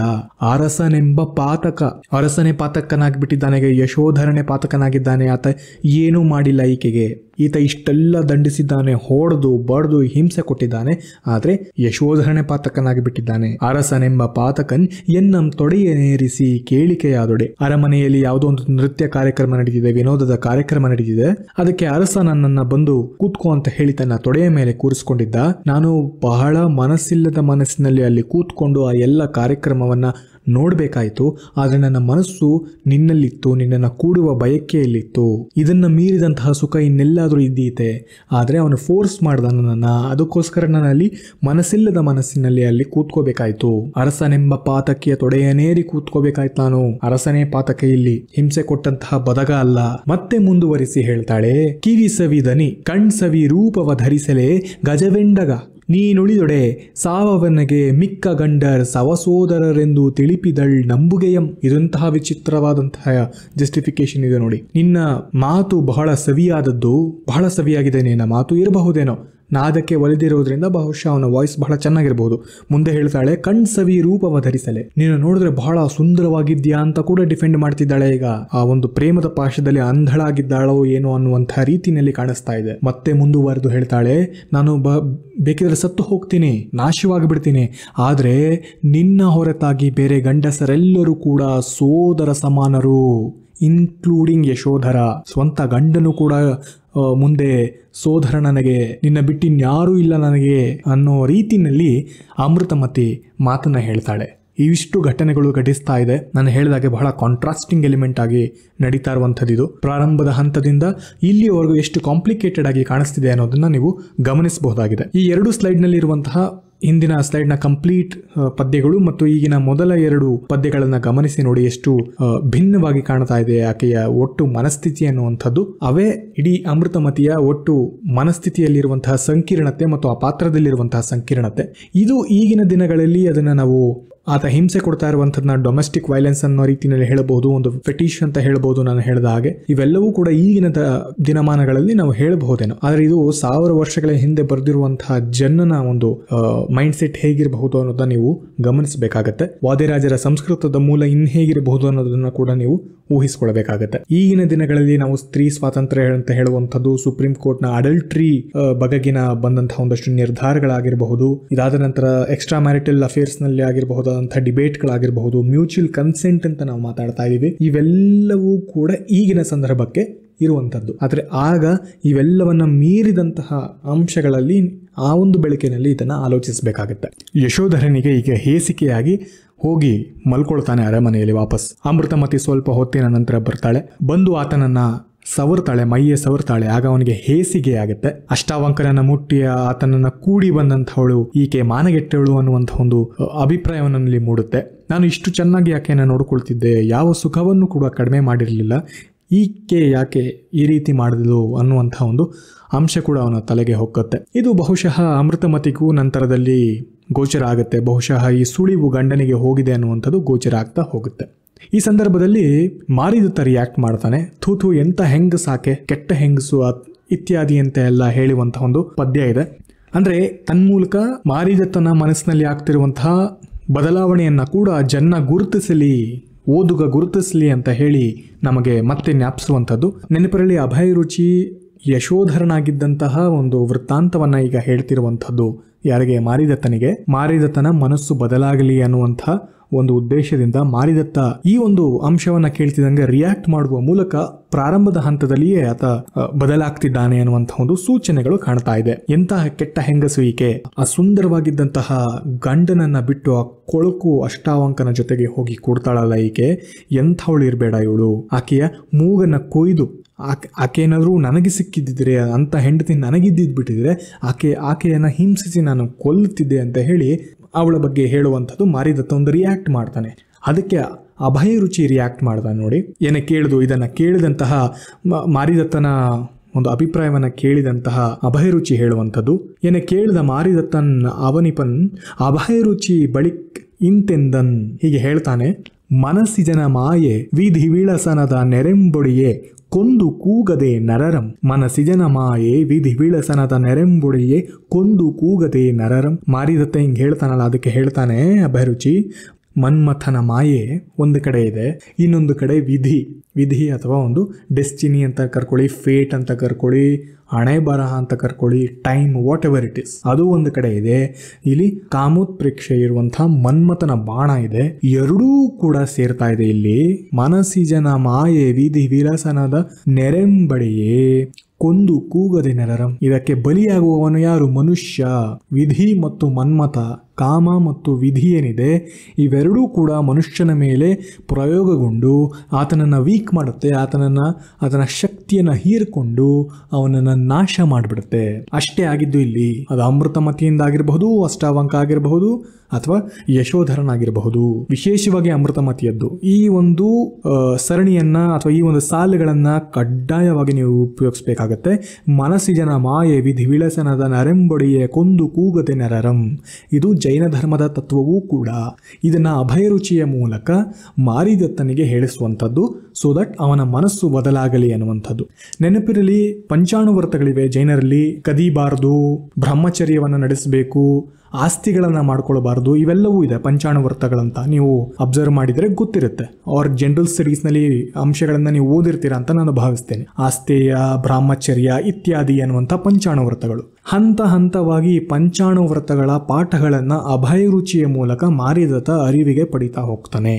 ಜೈನ ಧರ್ಮದ ಪಂಚಾಣುವ್ರತಗಳು ಅಥವಾ 5 ಬೇಸಿಕ್ ಪ್ರಿನ್ಸಿಪಲ್ಸ್ ಏನಿದೆ, ಇದನ್ನ ಮಾಡಬೇಕು ಅಂತ ಇರುವಂಥದ್ದು, ಇವೆಲ್ಲವನ್ನ ಕೂಡ ಹಂತ ಹಂತವಾಗಿ ಮಾರಿದತ್ತ ತಿಳ್ಕೊಳ್ತಾ ಹೋಗ್ತಾನೆ. ಅದರಲ್ಲಿ ಇದು ಕೂಡ ಈ ಒಂದು ಪ್ರಕರಣ. ಎಲ್ಲ 5 ಪ್ರಕರಣ ನಮಗೆ ಬೇಡ, ಬಟ್ ಈ ಒಂದು ಸಂದರ್ಭದಲ್ಲಿ ವಿಧಿ ಮತ್ತು ಕಾಮ ಎರಡೂ ಸೇರಿ ಮನುಷ್ಯರನ್ನ ವೀಕ್ ಮಾಡಿಬಿಡುತ್ತೆ. ಅದಕ್ಕೆ ಅಮೃತಮತಿ ತುತ್ತಾಗಿದ್ದಾಳೆ ಅಂತ ಹೇಳುವಂಥ ಒಂದು ವೇದಿಕೆಯನ್ನ ಇಲ್ಲಿ ಜನ್ನ ಸೃಷ್ಟಿಸಿ ಕೊಡ್ತಾನೆ. ಈ ಸಾಲುಗಳು ಮರಿಬೇಡಿ. ಮನಸ್ಸಿಜನ ಮಾಯೆ ವಿಧಿ ವಿಳಸನದ ನೆರೆಂಬಡಿಯೇ ಕೊಂದು ಕೂಗದೆ ನರರಂ. ಅಲ್ಲಿಗೆ 2ನೇ ಅವತಾರ ಕೂಡ ಮುಗಿಯುತ್ತೆ. ಅಂದ್ರೆ ಒಟ್ಟು ಏನು ಅಮೃತಮತಿ, ಅಷ್ಟಾವಂಕ ಮತ್ತು ಯಶೋಧರನ ಒಟ್ಟಾರೆ ಚಿತ್ರಣಗಳು ನಮ್ಮ ಮುಂದೆ ಮೂಡುತ್ತೆ. ಅದಾದ ನಂತರ ಮಾರಿದತ್ತ ಪ್ರಶ್ನೆಯನ್ನ ಕೇಳ್ತಾನೆ, ಇದೆಲ್ಲ ಒಳ್ಳೆಯದೇ, ಇದೆಲ್ಲ ಕೆಟ್ಟದಲ್ವಾ ಅನ್ನುವಂಥ ಪ್ರಶ್ನೆಯನ್ನು ಕೇಳ್ತಾನೆ. ಅದಕ್ಕೆ ನೀತಿ ಬೋಧೆಯನ್ನ ಅಭಯರುಚಿ ಅನ್ನುವಂಥ ಬಾಲಕ ನೀತಿ ಬೋಧೆಯನ್ನ ಮಾಡ್ತಾನೆ. ಇದನ್ನ ಧರ್ಮ ಸಮರ್ಥನೆಗೋಸ್ಕರ ಬಳಸಿಕೊಂಡಿರುವಂಥದ್ದು. ಹೀಗೆ ಸಾಗುವಂಥದ್ದು. ನಂತರ ಯಶೋಧರನ ಒಂದು ಬಾಡಿದ ಮುಖವನ್ನು ತಾಯಿ ನೋಡ್ತಾಳೆ. ತಾಯಿ ನೋಡಿ ಏನು ಆಗಿದೆ ಇಲ್ಲಿ ಅನ್ನುವಂಥ ಪ್ರಕರಣ. ಇಲ್ಲಿಂದ 3ನೇ ಅವತಾರ ಪ್ರಾರಂಭ ಆಗುತ್ತೆ. ಹೀಗೆ ತನ್ನ ಇಡೀ ವೃತ್ತಾಂತವನ್ನ ಹೇಳ್ತಾನೆ. ಅಂದ್ರೆ ಕನಸಿನ ಮೂಲಕ. ನೇರವಾಗಿ ಹೇಳಲಿಕ್ಕೆ ಅವನಿಗೆ ಆಗುವುದಿಲ್ಲ, ಮನಸ್ಸಿರೋದಿಲ್ಲ. ಅದಕ್ಕೋಸ್ಕರ ನನಗೊಂದು ಕೆಟ್ಟ ಕನಸು ಬಿತ್ತು, ಆ ಕನಸಿನಲ್ಲಿ ಹೀಗೆ ಯಾವ ಜಾರಿಯ ಹೆಣ್ಣು ಯಾರನ್ನು ಕೂಡ್ತಾಳೆ, ಅದು ನನಗೆ ಅಸಹ್ಯ ಉಂಟಾಯಿತು ಇತ್ಯಾದಿ ಎನ್ನುವಂತಹ ಕಥೆಯನ್ನ ನಿರೂಪಣೆ ಮಾಡ್ತಾನೆ. ಇದು ಚಂದ್ರಮತಿಗೆ ವಿಚಿತ್ರವಾಗಿ ಕಂಡು, ಬಹುಶಃ ಇದು ಯಾವುದೋ ಒಂದು ದೋಷ ಇರಬೇಕೇನೋ, ಹಾಗಾಗಿ ಬಲಿಯನ್ನ ಕೊಡಬೇಕು, ಬಲಿ ಕೊಟ್ರೆ ಬಹುಶಃ ಇದು ಸರಿ ಹೋಗುತ್ತೆ ಅನ್ನುವಂಥದ್ದು. ಅಂದ್ರೆ ತಾಯಿ ಹಿಂಸೆಯ ಒಂದು ಸೊಲ್ಯೂಷನ್ ಅನ್ನ ಕೊಡ್ತಾಳೆ. ಹಿಂಸೆಗೆ ತಿರುಗಿದರೆ ಬಹುಶಃ ಇದಕ್ಕೆ ಒಂದು ಸೊಲ್ಯೂಷನ್ ಸಿಗುತ್ತೆ ಅಂತ ಹೇಳಿ. ಆದ್ರೆ ಅಗೇನ್ ಜೈನ ಧರ್ಮವನ್ನ ಸಾರಬೇಕು ಅಂತ ಹೇಳೋದಕ್ಕೋಸ್ಕರ ಮಗನ ಮೂಲಕವೇ ಅಹಿಂಸೆಯ ಪಾಠವನ್ನ ಹೇಳಿಸ್ಕೊಳ್ತಾಳೆ ಚಂದ್ರಮತಿ. ಮಗನೇ ಹೇಳ್ತಾನೆ, ಬೇಡ, ಹಿಂಸೆ ಎಲ್ಲ ಬೇಡ ಅಂತ ಹೇಳುವಂಥದ್ದು. ಅದು ಈ ಒಂದು ಪ್ರಕರಣದಲ್ಲಿ ಆಗುತ್ತೆ, ಗಮನಿಸಿ. ಮುಂತೆರಿಪ ತಾಯ ವಚನದೊಳ್ಳಂತೂ ಶುಭೇತರ ವಿನಾಶ ಶಬ್ದಮಿಳೇಶಂ ಶಾಂತಂ ಪಾಪಮೆನುತ್ತಂ ಶಾಂತಮನಂ ಪೇಸಿ ಮುಚ್ಚಿಕೊಂಡ ಕಿವಿಯಂ. ದೊರೆಯೇ, ಈ ಕನಸು ನಿಂದೇನಿದೆ, ಕೆಟ್ಟ ಕನಸು ಬಿದ್ದಿದೆಯಲ್ಲ, ಬಲಿ ಕೊಡಬೇಕು ಅಂತ ಯಾವಾಗ ತಾಯಿ ಹೇಳ್ತಾಳೆ, ಅಮಂಗಳ ಆಗಿರೋದನ್ನ ಮಂಗಳಕರವಾಗಿ ಮಾಡಬೇಕು ಅಂತ ಹೇಳೋದಕ್ಕೆ ಬಲಿ ಕೊಡು ಅಂತ ಹೇಳಿದಾಗ, ತಾಯಿಯ ಮಾತಿನಲ್ಲಿದ್ದಂತಹ ಆ ಅಮಂಗಳ ಏನಿದೆ, ಮಾತಿನಲ್ಲಿ ಹೇಳ್ತಿದ್ದಳು ಅಷ್ಟೇ ಅವಳು, ಹಿಂಸೆಯನ್ನ ಮಾಡುವಂತ ಆ ಅಮಂಗಳ ಪರಿಹಾರ ಶಬ್ದಕ್ಕೆ ಶಾಂತಂ ಪಾಪಂ ಅಂತ ಹೇಳಿ ಯಶೋಧರ ಕಿವಿ ಮುಚ್ಕೊಂಡ್ಬಿಡ್ತಾನೆ. ಬೇಡ ಬೇಡ, ಅಸಹ್ಯ, ಇದು ಹಿಂಸೆಯನ್ನ ಮಾಡೋದೆ, ಯಾವುದೋ ಒಂದು ತೊಡಕುಗೋಸ್ಕರ ಇನ್ನೊಂದು ಯಾವುದೋ ಜೀವವನ್ನ ಬಲಿ ಕೊಡೋದು ಬೇಡ ಬೇಡ ಅಂತ ಹೇಳಿ ಶಾಂತಂ ಪಾಪಂ ಅಂತ ಹೇಳಿ ಕಿವಿಯನ್ನು ಮುಚ್ಕೊಳ್ತಾನೆ ಯಶೋಧರ. ಹಾಗೆ ಹೇಳ್ತಾನೆ, ಯಶೋಧರ ಹೇಳ್ತಾನೆ, ಮೇಘಂ ಬಗೆ ಒಡೆ ವಧೆ ಹಿತಮಾಗದು. ಅಂದ್ರೆ ಮನುಷ್ಯ ಉತ್ತಮವಾಗಬೇಕು ಅಂತ ಹೇಳಿದ್ರೆ ಹಿಂಸೆಯ ದಾರಿಗೆ ಮಾಡಿಕೊಡ್ಬಾರ್ದು. ಮೇಲ್ವರ್ಗಕ್ಕೆ ನಾವು ಬೆಳೀತಾ ಹೋಗ್ತಾ ಹೋಗ್ತಾ ಹಿಂಸೆಯನ್ನ ಕಡಿಮೆ ಮಾಡ್ತಾ ಹೋಗ್ಬೇಕಾಗತ್ತೆ, ಹಿಂಸೆಯನ್ನ ಜಾಸ್ತಿ ಮಾಡೋದಲ್ಲ. ಅಂದ್ರೆ ಬೇಸಿಕಲಿ ಸಿವಿಲೈಸ್ ಸೊಸೈಟಿ ಅಂತ ನಾವೇನಿಗೆ ಕರ್ಕೋತಾ ಇದೀವಿ ಅದು ಹಿಂಸೆಯಿಂದ ದೂರ ಉಳಿದಷ್ಟು ಇಟ್ ಬಿಕಮ್ಸ್ ಮೋರ್ ಸಿವಿಲೈಸ್ಡ್ ಅನ್ನೋ ರೀತಿಯಲ್ಲಿ ಅವನು ನೀತಿ ಪಾಠಗಳನ್ನ ಹೇಳ್ತಿದ್ದಾನೆ ಸ್ವತಃ ತಾಯಿಗೆ. ಮಾನಸ ಆವೇಳಗಳು ಮೇಣಾಗಳು ಮೇಣ್ ಸಾಗುದುರಗೆ ಪುಲ್ಲ ನಡಿಕೆ ಕಿಡುವನೆ ಚದುರಂ. ಮನುಷ್ಯನ ಬದುಕು ಶಾಶ್ವತ ಅಲ್ಲ ತಾಯಿ. ಈಗಲೋ ಆಗ್ಲೋ ನಾವು ಸತ್ತು ಹೋಗ್ತೀವಿ. ಈ ಈಗಲೋ ಆಗಲೋ ಅನ್ನುವ ನಡುವಿನಲ್ಲಿ ಇನ್ನೊಬ್ಬರನ್ನ ಬಲಿ ಕೊಡುವುದಿದೆಯಲ್ಲ, ಇದು ಒಳ್ಳೆಯ ಕಾರ್ಯ ಅಲ್ಲ. ಇನ್ನೆಷ್ಟು ದಿನ ಬದುಕ್ತೀವಿ? ಇನ್ಯಾರನ್ನೋ ಬಲಿ ಕೊಡ್ತೀಯ ನೀನು? ನಾವ್ ಇನ್ನೆಷ್ಟು ದಿನ ಬದುಕಿರ್ತೀವಿ ಅಂತ ಅನ್ಕೊಂಡಿದ್ದೀಯಾ? ಒಂದು ಕುದುರೆ ಸಾಯ್ತಾ ಇದೆ ಅಂತ ಅನ್ಕೋ, ಆ ಸಾಯ್ತಾ ಇರುವಂತಹ ಕುದುರೆ ನಾಳೆನೋ ನಾಳಿದ್ದು ಸಾಯುತ್ತೆ. ಅಂಥದಕ್ಕೆ ಹುಲ್ಲನ್ನ ತಂದು ತಂದು ಕೊಡುವಂಥವನು ಜಾಣನೆ ಇಲ್ಲ ಅಲ್ವೇ? ಹಾಗೆ ಈ ಜೀವವೂ ಕೂಡ ಹಾಗೆ, ನಮ್ಮ ಮನುಷ್ಯ ಜೀವನವೂ ಕೂಡ ಹಾಗೆ. ಇವತ್ತೋ ನಾಳೆನೋ ಹೋಗ್ತೀವಿ. ಬಲಿ ಕೊಡುವುದಂತಹ ಮೂಲಕ ಪಾಪ ಜಾಸ್ತಿ ಆಗುತ್ತೆ ಹೊರತು ನಮ್ಮ ಆಯಸ್ಸು ಜಾಸ್ತಿ ಆಗುತ್ತೆ ಅಂತ ಎಣಿಸಿದ್ಯಾ? ಇಲ್ಲ, ಬೇಡ, ಹಿಂಸೆಯ ಮಾರ್ಗ ಬೇಡ ಅಂತ ಹೇಳಿ ಸೂಚಿಸ್ತಾನೆ. ಮುಂದಿನ ಭಾಗ ಅಗೇನ್ ಜನ್ನ ಈ ಮೂಲಕ ಎಸ್ಟಾಬ್ಲಿಷ್ ಮಾಡುವಂಥದ್ದು ಜೈನ ಧರ್ಮದ ಬಗ್ಗೆ. ಜೀವದಯೇ ಜೈನ ಧರ್ಮಂ ಜೀವಹಿತಂ ನಂಬುವವರಿಗೆ ಇತ್ಯಾದಿ ಅಂತ ಹೇಳ್ತಾನೆ. ಜೀವ ಕಾರುಣ್ಯದ ಜೈನ ಧರ್ಮ ಇದು. ಜೈನ ಧರ್ಮದ ಸಾರವೇ ಒಂದು ದಯೆಯನ್ನು ತೋರಿಸುವಂಥದ್ದು. ಜೀವದಯೆಯೇ ಜೈನ ಧರ್ಮದ ಸಾರ. ಪ್ರಶ್ನೆಯನ್ನ ಮತ್ತೆ ನೆನಪಿಸ್ಕೊಳ್ಳಿ. ಪ್ರಶ್ನೆ ಕೇಳಿದ್ರಲ್ಲ, ಜೀವದಯೆಯೇ ಜೈನ ಧರ್ಮದ ಸಾರ ಅನ್ನುವಂಥ ಒಂದು ಉಕ್ತಿ ಇಲ್ಲಿ ಎಸ್ಟಾಬ್ಲಿಷ್ ಆಗ್ತಾ ಇದೆ. ಅದನ್ನ ಗಮನಿಸಿ. ಜೀವ ಕಾರುಣ್ಯದ ಫಲವನ್ನೇ ಜೈನ ಧರ್ಮದ ಉತ್ಕೃಷ್ಟ ಫಲ ಅಂತ ನಾವು ನಂಬಿದ್ದೇವೆ. ಹಾಗಾಗಿ ಇದು ಬೇಡ ಅಂತ ಹೇಳ್ತಾನೆ ತಾಯಿಗೆ. ಅದೊಡೆ ಪಿಟ್ಟಿನ ಕೋಳಿಯನ್ ಅಂತ ಹೇಳ್ತಾಳೆ. ಅಂದ್ರೆ ಸರಿ, ಒಪ್ಕೊಳ್ತೇನೆ, ಇದ್ಯಾವುದು ಬೇಡ, ಜೀವವನ್ನ ಬಲಿ ಕೊಡುವುದು ಬೇಡ, ಆದೊಡೆ ಪಿಟ್ಟಿನ ಕೋಳಿಯನ್ನಾದರೂ ಬಲಿ ಕೊಡಬೇಕಾಗತ್ತೆ. ಆ ದೇವಿಗೆನ್ನ ಇಕ್ಕಿಯುಂ ಈ ದುರಿತಮೆನಿಂದು ಮಗನೇ ಪರಿಹರಿಸದಿರೆನ್. ಒಟ್ಟಾರೆಯಾಗಿ ಒಂದು ಬಲಿಯನ್ನ ಕೊಡದೆ ಹೋದರೆ ದೋಷ ನಿವಾರಣೆ ಆಗುವುದಿಲ್ಲ. ಹಾಗಾಗಿ ಕನಿಷ್ಠ ಪಕ್ಷ ಒಂದು ಹಿಟ್ಟಿನ ಕೋಳಿಯನ್ನಾದರೂ ಬಲಿಯನ್ನ ಕೊಡಬೇಕಾಗತ್ತೆ. ಹಿಟ್ಟಿನ ಕೋಳಿಯನ್ನ ಒಂದು ಸಿಂಬಾಲಿಕ್ ಆಗಿ ನಾವು ಬಲಿ ಕೊಡಬೇಕಾಗತ್ತೆ. ಇಲ್ಲದೆ ಹೋದ್ರೆ ಆ ದೇವಿ ಮುನಿಸಿಕೊಂಡು ಬಿಟ್ಟಾಳು ಅಂತ ಹೇಳಿ ಕನ್ವಿನ್ಸ್ ಮಾಡ್ತಾ ಹೋಗ್ತಾಳೆ ತಾಯಿ. ಸರಿ ಆಯ್ತು, ತಾಯಿ ಈ ಥರ ಕೇಳ್ಕೊಳ್ತಿದ್ದಾಳೆ. ಅಲ್ಲದೆ ಅದು ಹಿಟ್ಟಿನ ಕೋಳಿ ಅಲ್ವಾ, ಜಸ್ಟ್ ಒಂದು ಹಿಂಸೆಯನ್ನು ಮಾಡಬೇಕು ಅಂತ ತಲೆಯಲ್ಲಿ ಇಟ್ಕೊಂಡು ಹಿಟ್ಟಿನ ಕೋಳಿಯ ತಲೆ ತೆಗೆದರಾಯಿತು, ಅದರಲ್ಲಿ ಯಾವುದೇ ಜೀವ ಅಲ್ಲೇನು ನಾಶ ಆಗ್ತಿಲ್ಲ ಅಂತ ಹೇಳಿ ಕನ್ವಿನ್ಸ್ ಆಗುತ್ತೆ. ಹಿಟ್ಟಿನ ಕೋಳಿಯನ್ನು ತಯಾರಿಸ್ತಾರೆ. ಅದನ್ನು ಕುಯ್ಯುವಂಥ ಸಂದರ್ಭದಲ್ಲಿ, ತಲೆಯನ್ನು ತೆಗೆಯುವಂಥ ಸಂದರ್ಭದಲ್ಲಿ ಅದರೊಳಗಡೆ ಒಂದು ಶಾಪಗ್ರಸ್ತವಾದಂಥ ಒಂದು ಆತ್ಮ ಸೇರ್ಕೊಂಡಿರುತ್ತೆ. ಇವರು ಯಾವಾಗ ತಲೆಯನ್ನು ಕಡಿತಾನೆ ಅದು ಕಿರ್ಚ್ಕೊಂಡು ಹಾರಿ ಹೋಗುತ್ತೆ. ಬಹುಶಃ ಅದನ್ನು ಸಾಯಿಸಿದ ಹಾಗೆ ಅನ್ನುವಂಥ ರೀತಿಯಲ್ಲಿ ಅದು ಆ ಶಾಪ ಮತ್ತೆ ಇವನ ಮೇಲೆ ಮತ್ತು ತಾಯಿಯ ಮೇಲೆ ಬಂದು ತಟ್ಟುತ್ತೆ ಅನ್ನುವಂಥದ್ದು. ಇದು ಕೇವಲ ಸಂಕಲ್ಪ ಹಿಂಸೆ ಆಗಿತ್ತು. ಏನೋ ಒಂದು ಹಿಟ್ಟಿನ ಕೋಳಿಯನ್ನ ಸಾಯಿಸಬೇಕು ಅನ್ನುವಂಥದ್ದು ಮನಸ್ಸಿನಲ್ಲಿ ಅನ್ಕೊಂಡಿದ್ರು ಅಷ್ಟೇ. ಆದರೆ ಅದೇ ಶಾಪವಾಗಿ ದೊಡ್ಡ ಶಾಪವಾಗಿ ಪರಿಣಮಿಸುತ್ತೆ. ಅದು ಕೂಡ ತಪ್ಪು ಜೈನ ಧರ್ಮದಲ್ಲಿ ಎನ್ನುವಂಥದ್ದು. ಯಾವ ರೀತಿಯ ಹಿಂಸೆಯೂ ಕೂಡ ಮಾಡೋ ಹಾಗಿಲ್ಲ. ಸಂಕಲ್ಪ ಹಿಂಸೆ ಪ್ರಾರಂಭ ಹಂತದಲ್ಲಿಯೇ ತಪ್ಪಾಗಿದೆ ನೋಡಿ ಅಂತ ಹೇಳಿ ಮತ್ತೆ ನೆನಪಿಸುವಂಥದ್ದು. ಆಗ ಬಹಳ ಚೆನ್ನಾಗಿರುವಂತಹ ಒಂದು ಪದ್ಯ ಇರುತ್ತೆ ನೋಡಿ. ಯಶೋಧರನ ಆ ಒಂದು ಕಂಡೀಷನ್ ಹೇಗಿದೆ ನೋಡಿ, ಪರಿಸ್ಥಿತಿ, ಅದನ್ನ ಜನ್ನ ಬಹಳ ಸೊಗಸಾಗಿ ಇಲ್ಲಿ ವಿವರಿಸ್ತಾನೆ. ಅಮೃತಮತಿ ಎಂಬ ಪಾತಕಿಯ ಮಾಯೆ ಬನಮಾಯ್ತು, ಚಂದ್ರಮತಿ ಮಾತೆ ಮಗೆ ಬಲೆಯಾಯ್ತು, ಹಿಂಸಂ ಅಮೋಘಶರಮಾಯ್ತು, ಕೆಡೆದುದಾತ್ಮ ಕುರಂಗಂ. ಅಮೃತಮತಿ ಎಂಬ ಪಾಪಿಯ ಮಾಯೆ ಬನವಾಗಿದೆ, ಕಾಡಾಗ್ಬಿಟ್ಟಿದೆ. ತಾಯಿ ಚಂದ್ರಮತಿಯ ಮಾತೆ ನಮಗೆ ಬಲೆಯಾಗ್ಬಿಟ್ಟಿದೆ, ಹಿಂಸೆಯ ವ್ಯರ್ಥವಾದಂತಹ ಬಾಣ ಆಗಿಬಿಟ್ಟಿದೆ. ಆತ್ಮವೆಂಬ ಜಿಂಕೆ ಇಂದಿಗೆ ಉರುಳಿ ಹೋಗ್ಬಿಟ್ಟಿದೆ. ಎಲ್ಲವೂ ಕೂಡ ರೂಪಕವಾಗಿ ಎಷ್ಟು ಅದ್ಭುತವಾಗಿ ವರ್ಣನೆ ಮಾಡ್ತಿದೆ ನೋಡಿ ಯಶೋಧರನ ಒಂದು ಪರಿಸ್ಥಿತಿಯನ್ನ. ಅಮೃತಮತಿಯ ಒಂದು ಪಾಪಿಯ ಮಾಯೆಯೇ ಬನವಾಗಿಬಿಟ್ಟಿದೆ, ಒಂದು ಕಾಡಿನ ರೂಪದಲ್ಲಿ ತೋರಿಸ್ತಿದ್ದಾನೆ. ತಾಯಿ ಚಂದ್ರಮತಿಯ ಮಾತೇನಿದೆ ಅದು ಬಲೆಯಾಗ್ಬಿಟ್ಟಿದೆಯಂತೆ, ಒಂದು ನೆಟ್ ಆಗಿದೆಯಂತೆ. ಸಂಕಲ್ಪ ಹಿಂಸೆ ಏನಾಗಿದೆ, ಅದು ವ್ಯರ್ಥವಾಗಿ ಬಾಣವಾಗಿಬಿಟ್ಟಿದೆ, ಅದೇ ಬಾಣವಾಗಿಬಿಟ್ಟಿದೆ. ಆತ್ಮವೆಂಬ ಜಿಂಕೆ ಉರುಳಿ ಹೋಗ್ಬಿಟ್ಟಿದೆ. ಆತ್ಮ ಅಂದ್ರೆ ಅಲ್ಲಿ ಬೆಂತರ ಹಾರಿ ಹೋಯ್ತಲ್ಲ, ಅದು ಆಗಬಹುದು. ವಿಶೇಷವಾಗಿ ಇಲ್ಲಿ ಯಶೋಧರನ ಮನಸ್ಸು ಕೂಡ ಆಗುತ್ತೆ. ಇವೆಲ್ಲವೂ ಕೂಡ ಸೇರಿಕೊಂಡು ಯಶೋಧರನ ಪರಿಸ್ಥಿತಿಯನ್ನ ಈ ರೀತಿಯಾಗಿ ಕಾಡಿರುವಂಥದ್ದನ್ನ ಬಹಳ ಉತ್ಕೃಷ್ಟವಾದ ರೀತಿಯಲ್ಲಿ ಜನ್ನ ವಿವರಿಸುವಂಥದ್ದು, ಇದನ್ನ ಕೂಡ ನೀವೆಲ್ಲಾದರೂ ಪ್ರಯೋಗಿಸಬಹುದು. ಹೀಗೆ ಆ ವಿಷವನ್ನ ತುಂಬಿದ್ದಂತಹ ಲಡ್ಡುಗಳನ್ನ ಯಶೋಧರ ಮತ್ತು ಚಂದ್ರಮತಿ ಇಬ್ಬರು ತಿಂತಾರೆ, ಸಾವನ್ನಪ್ತಾರೆ. ಅದಾದ ನಂತರ ಅನೇಕ ಜನ್ಮಾಂತರ ವೃತ್ತಾಂತರಗಳು ಬರ್ತಾ ಹೋಗ್ತವೆ. ನವಿಲಾಗ್ತಾರೆ, ನಾಯಿಗಳಾಗುವಂತಹದ್ದು, ಮುಳ್ಳುಹಂದಿ, ಮೀನು, ಮೊಸಳೆ, ಹೀಗೆ ನಾನು ಹೇಳಿದ ಹಾಗೆ ಹಲವು ಜನ್ಮಾಂತರಗಳನ್ನ ಆಗುವಂತಹದ್ದು. ಪರೀಕ್ಷೆಯ ದೃಷ್ಟಿನಲ್ಲಿ ಅಷ್ಟು ಮುಖ್ಯವಾದಂತಹ ವಿಚಾರ ಇದಲ್ಲ, ಯಾಕಂದ್ರೆ ಅಮೃತಮತಿ ಮತ್ತು ಅಲ್ಲಿನ ಸನ್ನಿವೇಶಗಳು ಬಹಳ ಮುಖ್ಯ ಆಗಿದ್ದವು. ಈಗಾಗಲೇ ಅದು ಸಮಾಪ್ತಿಯಾಗಿದೆ. ಆದರೆ ಒಂದು ಗೂಗ್ಲಿ ಕ್ವಶನ್ ಆಗಿ ಪರೀಕ್ಷೆಯಲ್ಲಿ ಕೇಳಿಬಿಡಬಹುದು. ಅದೇನಂದ್ರೆ ಯಶೋಧರ ಮತ್ತು ಚಂದ್ರಮತಿಯರ ಜನ್ಮ ವೃತ್ತಾಂತರಗಳು ಹೇಗೆ ಸಾಕ್ತಾ ಬಂದವು, ಅವರು ಅಭಯರುಚಿ ಅಭಯಮತಿಗಳು ಹೇಗೆ ಆದ್ರು, ಯಾವೆಲ್ಲ ವೃತ್ತಾಂತರಗಳ ನಂತರ ಆದ್ರು ಅಂತ ಕೇಳಿಬಿಡಬಹುದಾದಂತಹ ಸನ್ನಿವೇಶಗಳಿವೆ. ಅದು 1% 2% ಇರಬಹುದು. ಇದುವರೆಗೂ ಕೇಳಿಲ್ಲ, ಆದರೆ ಸಾಧ್ಯತೆಗಳಿರಬಹುದು. ಸೊ ಇದನ್ನ ನೀವು ಒಮ್ಮೆ ಆದ್ರೂ ಗಮನಿಸಿದಾಗ ಹೇಗೆ ಬರೀಬಹುದು, ಹೇಗೆ ಕಾವ್ಯ ರೂಪದಲ್ಲಿ ಅದನ್ನ ಬಳಸ್ಕೊಂಡಿದ್ದಾನೆ ಜನ್ನ ಅನ್ನೋದನ್ನ ಗಮನಿಸಬೇಕಾಗತ್ತೆ. ವಿಷವನ್ನ ತಿಂದು ಸತ್ತಂಥವರು ಅಂತ್ ಒಗೆದು ಮೊಟ್ಟೆಯೊಡೆದಲ್ಲಿಂ ತೊಲಗದು ತಪ್ಪುಳಿಡದು ಕಲ್ಬಿಲಿಯದು ಕಣ್ಣಂ ತೆರೆಯದೆಂಬ ಪದಕ್ಕೆ ಕೃತಾಂತನ ಹರಿಯಂತೆ ಕವಿದು ಬೇಂಟೆಯೊಳ್ ವರ್ವನ್ ಅಂತ ಹೇಳ್ತಾ ಹೋಗ್ತಾನೆ. ಅಂದ್ರೆ ಸತ್ತು ಯಶೋಧರ ಒಂದು ನವಿಲಿನ ಮೊಟ್ಟೆಯಾಗಿ ಬರುವಂತಹದ್ದು, ಒಬ್ಬ ಬೇಟೆಗಾರ ಬಂದು ಅದನ್ನ ತಗೊಂಡು ಹೋಗ್ತಾನೆ, ತಾನು ಸಾಕೊಳ್ತಾ ಇರ್ತಾನೆ. ಇದೇ ಸಂದರ್ಭದಲ್ಲಿ ಮತ್ತೆ ಕರಹಟದೊಳ್ ಬೇಂಟೆಯ ಕುಕ್ಕುರಿಯಾದಳ್ ಸತ್ತು ಚಂದ್ರಮತಿ ಅಂತ ಹೇಳ್ತಾನೆ. ಅದೇ ಬೇಟೆಗಾರನ ಒಂದು ಮನೆಯಲ್ಲಿ ಒಂದು ಬೇಟೆಯ ನಾಯಿಯಾಗಿ ಚಂದ್ರಮತಿ ತನ್ನ ಜನ್ಮವನ್ನು ತಾಳ್ತಾಳೆ. ಹಾಗಾಗಿ ಈಗ ನವಿಲು ಮತ್ತು ಬೇಟೆ ನಾಯಿ ಎರಡೂ ಕೂಡ ಈಗ ಆ ಬೇಟೆಗಾರನ ಮನೆಯಲ್ಲಿರುವಂಥದ್ದು.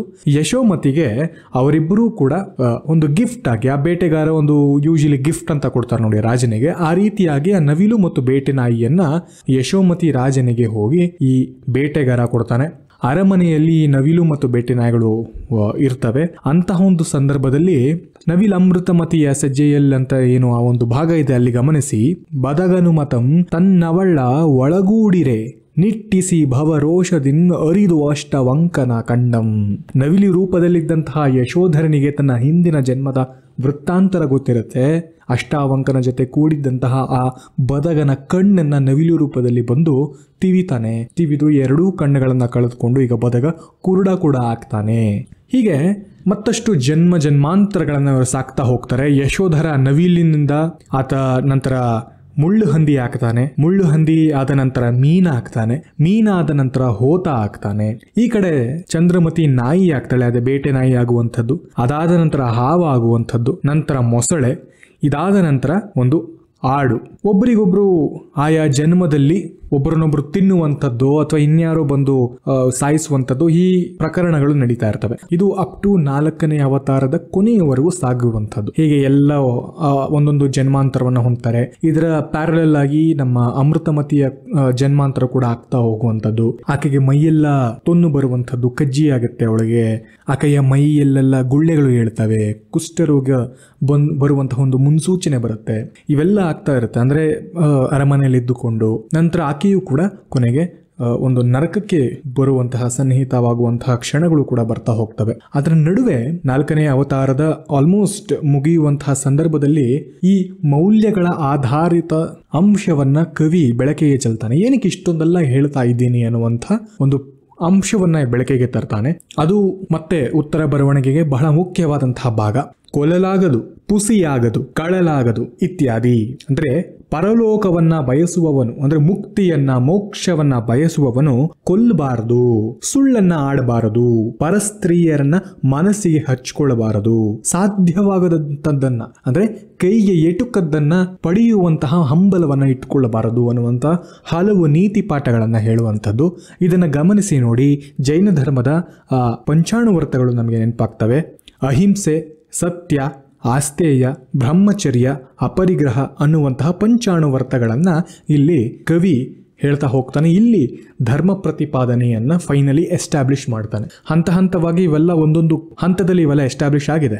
ಎಲ್ಲಿ ಕೊಲೆ ಮಾಡಬಾರ್ದು, ಎಲ್ಲಿ ಸುಳ್ಳನ್ನ ಹೇಳಬಾರ್ದು, ಪರಸ್ತ್ರೀಯರ ಬಗ್ಗೆ ಮೋಹವನ್ನ ಇಟ್ಟುಕೊಳ್ಳಬಾರದು, ಅತಿ ಆಸೆಯಾಗಿ ಎಲ್ಲವನ್ನ ಪಡೆಯುತ್ತೇನೆ ಅನ್ನುವಂಥ ಹಂಬಲ ಇರಬಾರ್ದು. ಈ ಎಲ್ಲ ಪಂಚಾಣುವರ್ತಗಳೇನಿವೆ ಒಂದೊಂದು ಸನ್ನಿವೇಶದಲ್ಲಿ ಅದು ಪ್ರೂವ್ ಆಗ್ತಾ ಹೋಗಿರುವಂಥದ್ದನ್ನು ಫೈನಲ್ ಆಗಿ ತನ್ನ ಉದ್ದೇಶವನ್ನು ಕವಿಯಲ್ಲಿ ಹೇಳ್ತಾನೆ. ಕೊಲೆಯಾಗದು, ಪುಸಿಯಾಗದು, ಇವೆಲ್ಲ ಮಾಡ್ತಾ ಹೋದರೆ ಮೋಕ್ಷ ಸಿಗೋದಿಲ್ಲ, ಮುಕ್ತಿ ಸಿಗೋದಿಲ್ಲ, ಪಂಚಾಣುವ್ರತವನ್ನು ಆಚರಿಸಲೇಬೇಕು ಅಂತ ಹೇಳ್ತಿದ್ದಾನೆ. ಇನ್ನೂ ಸೂಕ್ಷ್ಮವಾಗಿ ನೀವು ಗಮನಿಸಿ ನೋಡಿದರೆ ಇದು ನಮ್ಮ ವಚನ ಸಂಸ್ಕೃತಿಗೆ ಬಹಳ ಸಮೀಪವಾಗಿ ಕಾಣುತ್ತೆ. ವಿಶೇಷವಾಗಿ ಬಸವಣ್ಣನವರು ಬರೆದಿರುವಂತಹ ಕಳಬೇಡ, ಕೊಲಬೇಡ, ಹುಸಿಯ ನುಡಿಯಲು ಬೇಡ ಅನ್ನುವಂತಹ ವಚನ ಏನಿದೆ, ಬಹಳ ಬಹಳ ಫೇಮಸ್ ಇರುವಂತಹ ವಚನ, ಇದಕ್ಕೆ ಹೋಲಿಕೆ ಆಗುತ್ತೆ. ಒಮ್ಮೆ ಗಮನಿಸಿ ನೋಡಿ. ನಾನು ಮೊದಲ ಒಂದು ಕಂತಿನಲ್ಲಿ ಹೇಳಿದೆ, ಮೌಲ್ಯಾಧಾರಿತ ಅಂಶಗಳನ್ನ ಧರ್ಮದಲ್ಲಿ ಹೊರತರುವಂತಹ ಪ್ರಯತ್ನವನ್ನ ಬಸವಣ್ಣನವರು ಮಾಡ್ತಾರೆ. ಆಗಿನ ಆ ಯುಗದ ಎಲ್ಲ ಕವಿಗಳಿಗೂ ಇದು ಬಹುಶಃ ಇನ್ಫ್ಲುಯೆನ್ಸ್ ಮಾಡಿರುತ್ತೆ ಅಂತ ಹೇಳಿದ್ದೆ. ಆ ಅಂಶ ಇಲ್ಲಿ ಬೆಳಕಿಗೆ ಬರ್ತಿದೆ, ಗಮನಿಸಿ. ಅಲ್ಲಿ ಕಳಬೇಡ, ಕೊಲಬೇಡ, ಹುಸಿಯ ನುಡಿಯಲು ಬೇಡ, ಅನ್ಯರಿಗೆ ಅಸಹ್ಯ ಪಡಬೇಡ ಅನ್ನುವಂತಹ ಹಲವು ಮೌಲ್ಯಗಳನ್ನ ಹೇಳ್ತಾ ಹೋಗಿದ್ರು. ಅದರ ಮೂಲಕ ಭಕ್ತಿ ಮತ್ತು ಧರ್ಮವನ್ನ ಪ್ರಚಾರ ಮಾಡಲಿಕ್ಕೆ ಮುಂದಾಗಿದಂಥ ಬಸವಣ್ಣನವರ ತತ್ವವು ಕೂಡ ಇಲ್ಲಿ ರಿಫ್ಲೆಕ್ಟ್ ಆಗಿದೆ. ಕೊಲೆಯಾಗದು, ಪುಸಿಯಾಗದು, ಕಳಲಾಗದು, ಪಿರರ ಪೆಂಡಿರೊಳ್ ತನ್ನ ಮನಂ ಸಲಲಾಗದು ಅಂತ ಹೇಳಿ ಜನ್ನ ಅನೇಕ ಮೌಲ್ಯಗಳನ್ನು ಮುಂದಿಡ್ತಿದ್ದಾನೆ. ಅದು ಜೈನ ಧರ್ಮದ ಮೌಲ್ಯಗಳು ಕೂಡ ಹೌದು ಅಂತ ಇಲ್ಲಿ ಎಸ್ಟಾಬ್ಲಿಷ್ ಮಾಡ್ತಿದ್ದಾನೆ. ಹಾಗಾಗಿ ಈ ಒಂದು ಭಾಗ ಮುಖ್ಯ ಆಗುತ್ತೆ. ಇದಾದ್ಮೇಲೆ ಫೈನಲಿ ಅದು ಕನ್ಕ್ಲೂಷನ್ ಪಾಯಿಂಟ್ಗೆ ಬರ್ತಾ ಹೋಗುತ್ತೆ. ಯಶೋಮತಿಗೆ ಇವರೆಲ್ಲ ಯಾರು ಅನ್ನುವಂತಹ ವಿಚಾರಗಳು ಸ್ಪಷ್ಟ ಆಗ್ತಾ ಹೋಗ್ತವೆ. ತಾಯಿ ಏನ್ ಮಾಡಿದ್ಲು, ತಂದೆ ಯಾರು, ಅಜ್ಜಿ ಯಾರು ಅನ್ನುವಂಥದ್ದೆಲ್ಲ ಕೊನೆಯಲ್ಲಿ, ಅಂದ್ರೆ 4ನೇ ಅವತಾರದ ಕೊನೆಯಲ್ಲಿ ಸ್ಪಷ್ಟ ಆಗ್ತಾ ಹೋಗುತ್ತೆ. ಅದರ ಸಮರಿ ಹೀಗಿದೆ ನೋಡಿ. ಅಮೃತಮತಿ ಅಷ್ಟವಂಕಂಗೆ ಮರುಳ್ಗೊಂಡ್ ಅತ್ತೆ ಗಂಡನ್ನಂ ವಿಷದಿಂ ಕೊಂದು ಇತ್ಯಾದಿ ಅಂತ ಹೇಳಿ ನರಕದೊಳಲಿ ಯಾವ ನರಕ ಅಂದ್ರೆ ಧೂಮಪ್ರಭೆ ಅನ್ನುವಂಥ ನರಕದೊಳ್ ಈಗ ಹೋಗಿದ್ದಾಳೆ, ಆ ನರಕಕ್ಕೆ ಹೋಗಿದ್ದಾಳೆ. ಇನ್ನು ಜನಕಂ ತಂದೆ ಯಶೋಧರ ಅಂದ್ರೆ ಜನಕ ಯಶೋಧರಂ ಪಿಟ್ಟಿನ ಕೋಳಿಯನ್ನರಿದು, ಹಿಟ್ಟಿನ ಕೋಳಿಯನ್ನ ಸಾಯಿಸಿ ಅರಿದು ಕರಿದು ನವಿಲಾಗ್ತಾನೆ, ಹೋರಿ ಹೋಂತು ಕುಕ್ಕುಟಮೆನೆ ಇತ್ಯಾದಿ ಅಂತೆಲ್ಲ ಹೇಳಿ ಅಭಯ ರುಚಿಯಾಗಿರ್ದಂ ಅಂತ ಹೇಳಿ ಕನ್ಕ್ಲೂಡ್ ಆಗುತ್ತೆ. ಇದು ಯಶೋಧರನ ಒಂದು ಭಾಗ. ಇನ್ನು ನಿರವಿಸಿದ ಚಂದ್ರಮತಿಯಂ ಬರಯಿಸೆ ನಾಯುರಗಿ ಮೊಸಳೆ ಆಡು ಇತ್ಯಾದಿ ಅಂತೆಲ್ಲ ಆಗಿ ಅಭಯಮತಿಯಾಗಿರ್ದಳ್ ಅನ್ನುವಂಥ ಒಂದು ಕನ್ಕ್ಲೂಷನ್ ಬರುತ್ತೆ. ಇವೆಲ್ಲ ಸಮರಿ ಏನೆಲ್ಲ ಆಯ್ತು ಅನ್ನುವಂಥದ್ದು. ಅಮೃತಮತಿ ಈಗ ಧೂಮಪ್ರಭೆಯೊಳಗೆ ಹೋಗಿದ್ದಾಳೆ, ಜನಕನಾದಂತಹ ಯಶೋಧರ ಅಭಯ ರುಚಿಯಾಗಿದ್ದಾನೆ, ಮತ್ತು ಅಜ್ಜಿ ಚಂದ್ರಮತಿ ಅಭಯಮತಿಯಾಗಿ ತನ್ನ ಮಗಳಾಗಿ ಬಂದಿದ್ದಾಳೆ ಅನ್ನುವಂಥ ಒಟ್ಟು ವೃತ್ತಾಂತಗಳು ಯಶೋಮತಿಗೆ ಈಗ ಸ್ಪಷ್ಟ ಆಗುತ್ತೆ. ಹೀಗೆ ಒಂದೆಲ್ಲ ಕಥೆಗಳನ್ನ ಹೇಳಿದ್ದಾನೆ ಅಭಯ ರುಚಿ. ಕೊನೆಗೆ ಯಶೋಮತಿಗೆ ಇವೆಲ್ಲ ಗೋಚರ ಆಯಿತು. ಆ ಸಂದರ್ಭದಲ್ಲಿ ನಿನ್ನ ತಳಾರ ಏನಿದ್ದ ಅವನು ಬಂದು ನನ್ನನ್ನ ಇಲ್ಲಿ ಕರ್ಕೊಂಡು ಬಂದಿದ್ದಾನೆ, ನನ್ನ ಮತ್ತು ನನ್ನ ತಂಗಿಯನ್ನ, ಅಭಯ ರುಚಿ ಅಭಯಮತಿಗಳನ್ನ ಅಂತ ಹೇಳಿ ಇವೆಲ್ಲ ವೃತ್ತಾಂತಗಳನ್ನ ಕಥೆಯ ರೂಪದಲ್ಲಿ ಹೇಳಿದ ನಂತರ ಹೀಗೆ ಕನ್ಕ್ಲೂಡ್ ಮಾಡ್ತಾನೆ ಅಭಯ ರುಚಿ. ಸಂಕಲ್ಪ ಹಿಂಸೆಯೊಂದರೊಳ್ ಆಂ ಕಂಡೆಂ ಭವದ ದುಃಖಮಂ. ಕೇವಲ ಸಂಕಲ್ಪ ಹಿಂಸದಲ್ಲಿಯೇ ಇಂತಹ ಜನ್ಮ ಜನ್ಮಾಂತರದ ದುಃಖವನ್ನ, ನರಕ ಯಾತನೆಯನ್ನ ನಾವೆಲ್ಲ ಅನುಭವಿಸ್ಬಿಟ್ವಿ. ನಾನು ಮತ್ತು ನನ್ನ ತಾಯಿ, ಬೇಸಿಕಲಿ ಅಭಯ ರುಚಿ ಮತ್ತು ಅಭಯಮತಿಗಳು. ನಿಶಂಕತೆಯನ್ನಿಸಿತು ದೇಹಿಗಳಂ ಕೊಂದಪೆ ನರಕದೊಳ್ ನಿವಾರಣೆ ಬೆಡವೈ. ನೀನು ನಿಶಂಕೆ ಇಲ್ಲದೆ ಇಷ್ಟೆಲ್ಲ ಜೀವಿಗಳನ್ನ ಕೊಲ್ತಿದ್ದೀಯಲ್ಲ ಮಾರಿದತ್ತ, ನೀನು ಇಷ್ಟೆಲ್ಲ ಹಿಂಸೆಯನ್ನ ಮಾಡ್ತಿರುವಂತಹವನು, ನಿನಗೆ ಪರಿಹಾರ ಸಿಕ್ಕೋದು ನರಕದಲ್ಲೇ ಬಿಡು. ಯಾಕಂದ್ರೆ ನಾವು ಕೇವಲ ಸಂಕಲ್ಪ ಹಿಂಸೆ ಮಾಡಿಕೊಂಡು ಯಾವುದೋ ಕೋಳಿಯ ಹುಂಜದ ಒಂದು ತಲೆಯನ್ನ ತೆಗಿಲಿಕ್ಕೆ ಅಂತ ಹೇಳಿ ಸಂಕಲ್ಪ ಹಿಂಸೆ ಮಾಡಿ ಇಷ್ಟೊಂದೆಲ್ಲ ನರಕ ಯಾತನೆಯನ್ನ ಪಡಿತಾ ಇರುವಂತಹ ನಾವುಗಳು ಹೀಗಿದ್ದೇವೆ. ನೀನು ಇಷ್ಟೊಂದೆಲ್ಲ ಹಿಂಸೆ ಮಾಡ್ತಿದ್ಯಲ್ಲ, ನೀನು ಇನ್ನು ಹೇಗಿರ್ಬೇಡ, ನಿನಗೆ ನರಕವಾಗಿ ಗ್ಯಾರಂಟಿ ಅಂತ ಹೇಳಿ ಅಭಯ ರುಚಿ ಅವನನ್ನು ಹೆದರಿಸುವಂಥದ್ದು. ಅವನು ನಂತರ ಮನ ಪರಿವರ್ತನೆಯನ್ನು ಹೊಂದ್ತಾನೆ. ಅದಕ್ಕೊಂದಷ್ಟು ಪದ್ಯಗಳಿವೆ. ಅಯ್ಯೋ ನಾನು ತಪ್ಪು ಮಾಡಿದ್ದೇನೆ ಇಲ್ಲ ಅಂತ ಹೇಳುವಂಥದ್ದು. ದೇವಿ ಪ್ರತ್ಯಕ್ಷಳಾಗ್ತಾಳೆ, ಇಲ್ಲ ಇನ್ನು ಮೇಲಿಂದ ನನಗೆ ಬಲಿ ಕೊಡೋದು ಬೇಡ, ಸಾತ್ವಿಕವಾದಂತಹ ಆಚರಣೆಗಳನ್ನು ಮಾಡಿ ಒಂದು ವೇಳೆ ಬಲಿ ಕೊಡೋದಾದ್ರೆ ನಾನು ಮುನ್ನಿಸ್ಕೊಳ್ತೇನೆ ಅಂತ ಹೇಳಿ ಮಾರಿದತ್ತನಿಗೆ ಹೇಳಿ ಮಾಯವಾಗುವಂಥದ್ದು. ಆತ ಒಂದು ದೀಕ್ಷೆಯನ್ನ ಪಡೆಯುವುದು, ದೇವನಾಗ್ತಾನೆ. ಇವರು ಕೂಡ ದೀಕ್ಷೆಯನ್ನು ಪಡೆದು ದೇವರಾಗ್ತಾರೆ. ನಂತರ ಇವರೆಲ್ಲ ನರಕಕ್ಕೆ ಹೋಗ್ತಾರೆ. ಇತ್ಯಾದಿ ಇತ್ಯಾದಿ ಅಂತ ಹೇಳಿ ಅಲ್ಲಿ ಸಮಾಪ್ತಿಯಾಗುವಂಥದ್ದು. ಜನ್ನ ಕೊನೆಗೆ ಹೀಗೆ ಮುಗಿಸ್ತಾನೆ. ಇದು ಪರಮ ಜಿನ ಸಮಯ ಕುಮುದಿನಿ ಶರಶ್ಚಂದ್ರ ಸದಮಲ ರಾಮಚಂದ್ರ ಮುನಿಯಿಂದ ಪದ ಭಕ್ತಂ. ರಾಮಚಂದ್ರ ಮುನಿಗಳು ಅಂತ ಹೇಳಿದ್ನಲ್ಲ, ಅವರ ಉಪಾಧ್ಯಾಯ ಅಂದ್ರೆ ಧರ್ಮದ ಗುರು. ಉಪಾಧ್ಯಾಯರು 2ನೇ ನಾಗವರ್ಮ, ಆದರೆ ಇಲ್ಲಿ ಧರ್ಮಗುರು ಬಂದು ರಾಮಚಂದ್ರ ಮುನಿಗಳು. ಅವರ ಪಾದಕ್ಕೆ ನಾನು ಋಣಿಯಾಗಿ ನಾನು ಇದನ್ನು ಅರ್ಪಿಸ್ತಾ ಇದ್ದೇನೆ.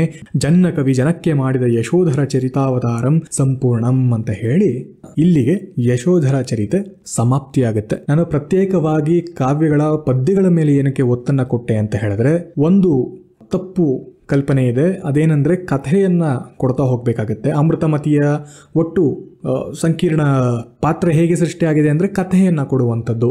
ಅಂದ್ರೆ ಅಷ್ಟಾವಂಕನಿಗೆ ಒಲಿತಾಳೆ, ಯಶೋಧರನನ್ನ ತ್ಯಜಿಸ್ತಾಳೆ, ವಿಷವನ್ನ ಇಡ್ತಾಳೆ, ಇವೆಲ್ಲವೂ ಕೂಡ ಕಥೆಯಲ್ಲಿ ಹೇಳುವಂಥದ್ದು. ಆದರೆ ಪದ್ಯದಲ್ಲಿ ಹೇಳುವಂತಹದ್ದು ಮತ್ತು ಸ್ವತಃ ಜನ್ನನ ಸಾಲುಗಳನ್ನೇ ಅಲ್ಲಿ ಕೊಡುವಂಥದ್ದು ಇದೆಯಲ್ಲ, ಅದರ ಪ್ರಯೋಗ ನೀವು ಪದ್ಯವನ್ನ ಓದಿದಾಗ, ಮೂಲ ಕಾವ್ಯವನ್ನ ಓದಿದಾಗ ಮಾತ್ರ ಸಾಧ್ಯ ಆಗತ್ತೆ ಅನ್ನುವಂಥದ್ದು. ಹಾಗಾಗಿ ನೀವು ಯಾವುದೇ ಕಾವ್ಯವನ್ನ ಓದಬೇಕಾದ್ರೂ ಮೂಲ ಕಾವ್ಯವನ್ನ ಒಮ್ಮೆಯಾದ್ರೂ ಓದಲೇಬೇಕಾಗತ್ತೆ.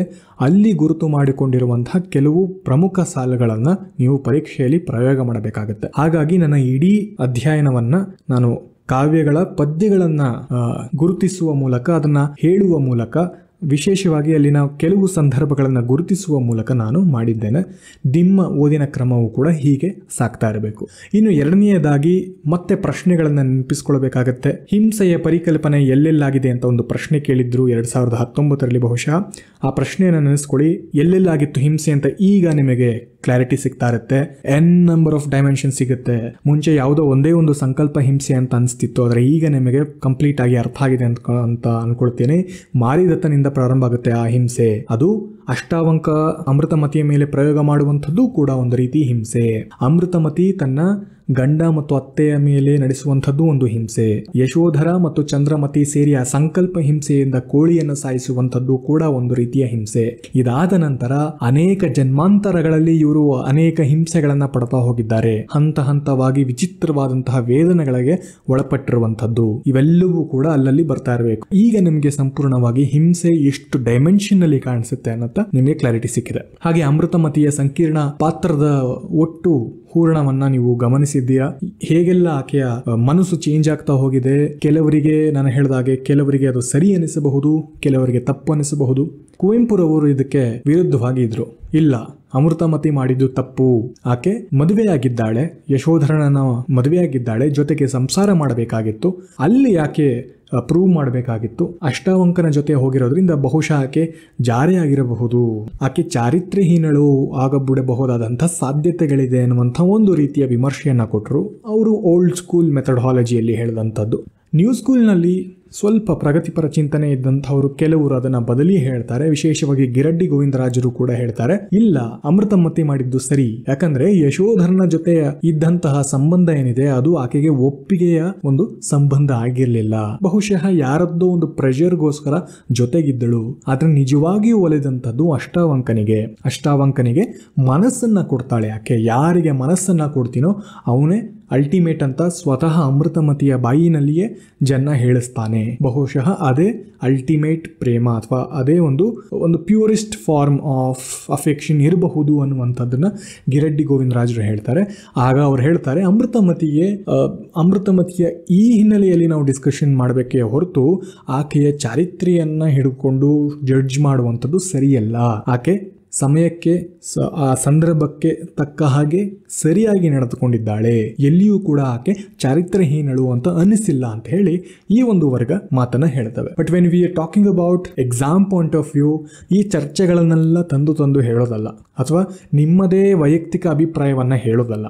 ಬದಲಿಗೆ ಜನ್ನನ ಉದ್ದೇಶಗಳನ್ನು ಈ ಒಂದು ಸಂಕೀರ್ಣತೆಯನ್ನು ಸೃಷ್ಟಿಸಿ, ಮಾನವ ದೌರ್ಬಲ್ಯಗಳನ್ನು ಸೃಷ್ಟಿಸಿ, ಅಲ್ಲಿ ಧರ್ಮವನ್ನ ಎತ್ತಿ ಹಿಡಿತಿದ್ದಾನೆಯೇ, ಅಹಿಂಸೆಯ ತತ್ವಗಳನ್ನ ಪ್ರೂವ್ ಮಾಡ್ತಿದ್ದಾನೆಯೇ ಇಲ್ವೇ ಅನ್ನುವಂತಹ ಅಂಶಗಳನ್ನ ಹೆಚ್ಚು ತೋರಿಸಬೇಕಾಗತ್ತೆ. ಯಾಕಂದ್ರೆ ನಾವು ವಿಮರ್ಶಕರಾಗಿ ಉತ್ತರವನ್ನ ಬರೀತಿಲ್ಲ, ನಾವು ಸಾಮಾನ್ಯ ವಿದ್ಯಾರ್ಥಿಗಳಾಗಿ ಉತ್ತರ ಬರೀತಿರುವಂತದ್ದು. ಇಫ್ ಪಾಸಿಬಲ್ ಒಂದೆರಡು ವಿಮರ್ಶೆಗಳ ಅಭಿಪ್ರಾಯಗಳನ್ನ ತಗೊಂಡು ಒಂದೆರಡು ಸಾಲಿನಲ್ಲಿ ಪ್ರಯೋಗಿಸಿ, ಆದರೆ ವಿಮರ್ಶೆಯ ಕುರಿತಾಗಿ ನೀವು ಮಾಡೋದು ಬೇಡ. But there was a question very specifically asked with respect to ವಿಮರ್ಶೆಯ ಹಿನ್ನೆಲೆಯಲ್ಲಿ ನೀವು ಪಾತ್ರವನ್ನ ಜಡ್ಜ್ ಮಾಡಿ ಅಂತ ಹೇಳಿದ್ದಾರೆ. ಆಗ ಈ ಎಲ್ಲ ವೃತ್ತಾಂತಗಳು ತೆರೆದುಕೊಳ್ತಾ ಹೋಗ್ತವೆ. ಕುವೆಂಪುರವರು ಹೇಳಿದ್ದು, ಗಿರಡ್ಡಿರವರು ಹೇಳಿದ್ದಂಥದ್ದು, ಇನ್ಯಾರಾದರೂ ಮಹಿಳಾ ಸಾಹಿತಿಗಳು ಯಾರಾದರೂ ಇದ್ದಾರೆ ಅವರು ಏನಾದರೂ ಹೇಳ್ತಿದ್ದಾರಾ ಅದ್ರ ಬಗ್ಗೆ ಚರ್ಚೆಯನ್ನು ಮಾಡುವಂಥದ್ದು. ಇವು ವಿಮರ್ಶೆಯ ಹಿನ್ನೆಲೆಯಲ್ಲಿ ನಡೆಯಬಹುದಾದಂತಹ ಚರ್ಚೆಗಳು. ಸ್ಪೆಸಿಫಿಕ್ ಆಗಿ ಅದೇ ಕ್ವಶನ್ ಬಂದರೆ ಅದಕ್ಕೆ ಹೆಚ್ಚು ಒತ್ತನ್ನು ಕೊಡಿ. ಇಫ್ ನಾಟ್, ಈ ಒಂದು ಭಾಗಕ್ಕೆ ಜಾಸ್ತಿ ವೇಟೇಜ್ ಅನ್ನು ಕೊಡಬೇಡಿ. ಬದಲಿಗೆ ಕಾಂಪ್ಲಿಕೇಟೆಡ್ ಆಗಿ ಜನ್ನ ಎಷ್ಟು ಸೊಗಸಾಗಿ ತೋರಿಸಿದ್ದಾನೆ ಮತ್ತು ಅದರಲ್ಲಿ ಬರುವಂತಹ ಮನೋವೈಜ್ಞಾನಿಕ ಗುಣಗಳು, ನಮಗೆ ಅರಿವಿಲ್ಲದಂತೆ ಆಗುವಂತಹ ನಮ್ಮ ಮನಸ್ಸಿನಲ್ಲಿ ಮೂಡುವಂತಹ ಪ್ರಶ್ನೆಗಳು ಯಾವುವು ಅನ್ನುವಂಥದ್ದನ್ನ ನೀವು ಗುರುತು ಮಾಡ್ತಾ ಹೋಗ್ಬೇಕಾಗತ್ತೆ. ಇವಿಷ್ಟು ಯಶೋಧರ ಚರಿತೆಯ ಒಂದು ಭಾಗ ಆಗಿರೋಂಥದ್ದು. ಮುಂದಿನ ಚರ್ಚೆ ನಾವು ಅನಂತನಾಥ ಪುರಾಣದ ಬಗ್ಗೆ ಮಾಡೋಣ. ಲೈಕ್ ಐ ಸೆಡ್, ಅನಂತನಾಥ ಪುರಾಣ ಮಲ್ಲಿನಾಥ ಪುರಾಣದಂತೆ ಹೆಚ್ಚು ಜಾಸ್ತಿ ಇಂಪಾರ್ಟೆನ್ಸ್ ಇಲ್ಲ. Again there is a triangle love story. ಅಷ್ಟನ್ನ ಮಾತ್ರ ನಾವು ಕೇಂದ್ರವಾಗಿರಿಸಿಕೊಂಡು ಚರ್ಚೆಯನ್ನ ಮಾಡಿ ಇನ್ನು ಮಿಕ್ಕವುಗಳನ್ನ ಕಥೆಯ ರೀತಿಯಲ್ಲಿ ಹೇಳಂದ್ಕೊಂಡು ಗಮನಿಸಿಕೊಂಡು ಬಿಡ್ತೀವಿ ಅಷ್ಟೇ. ಆದ್ರೆ ಜನ್ನ ಅಂತ ಹೇಳಿದಾಗ ಈ ಕಾವ್ಯ ಬಹಳ ಇಂಪಾರ್ಟೆಂಟ್, ಯಶೋಧರ ಚರಿತೆ, ಅದು ಈ ದಿನ ಮುಗಿದಿದೆ. ನಮಸ್ಕಾರ.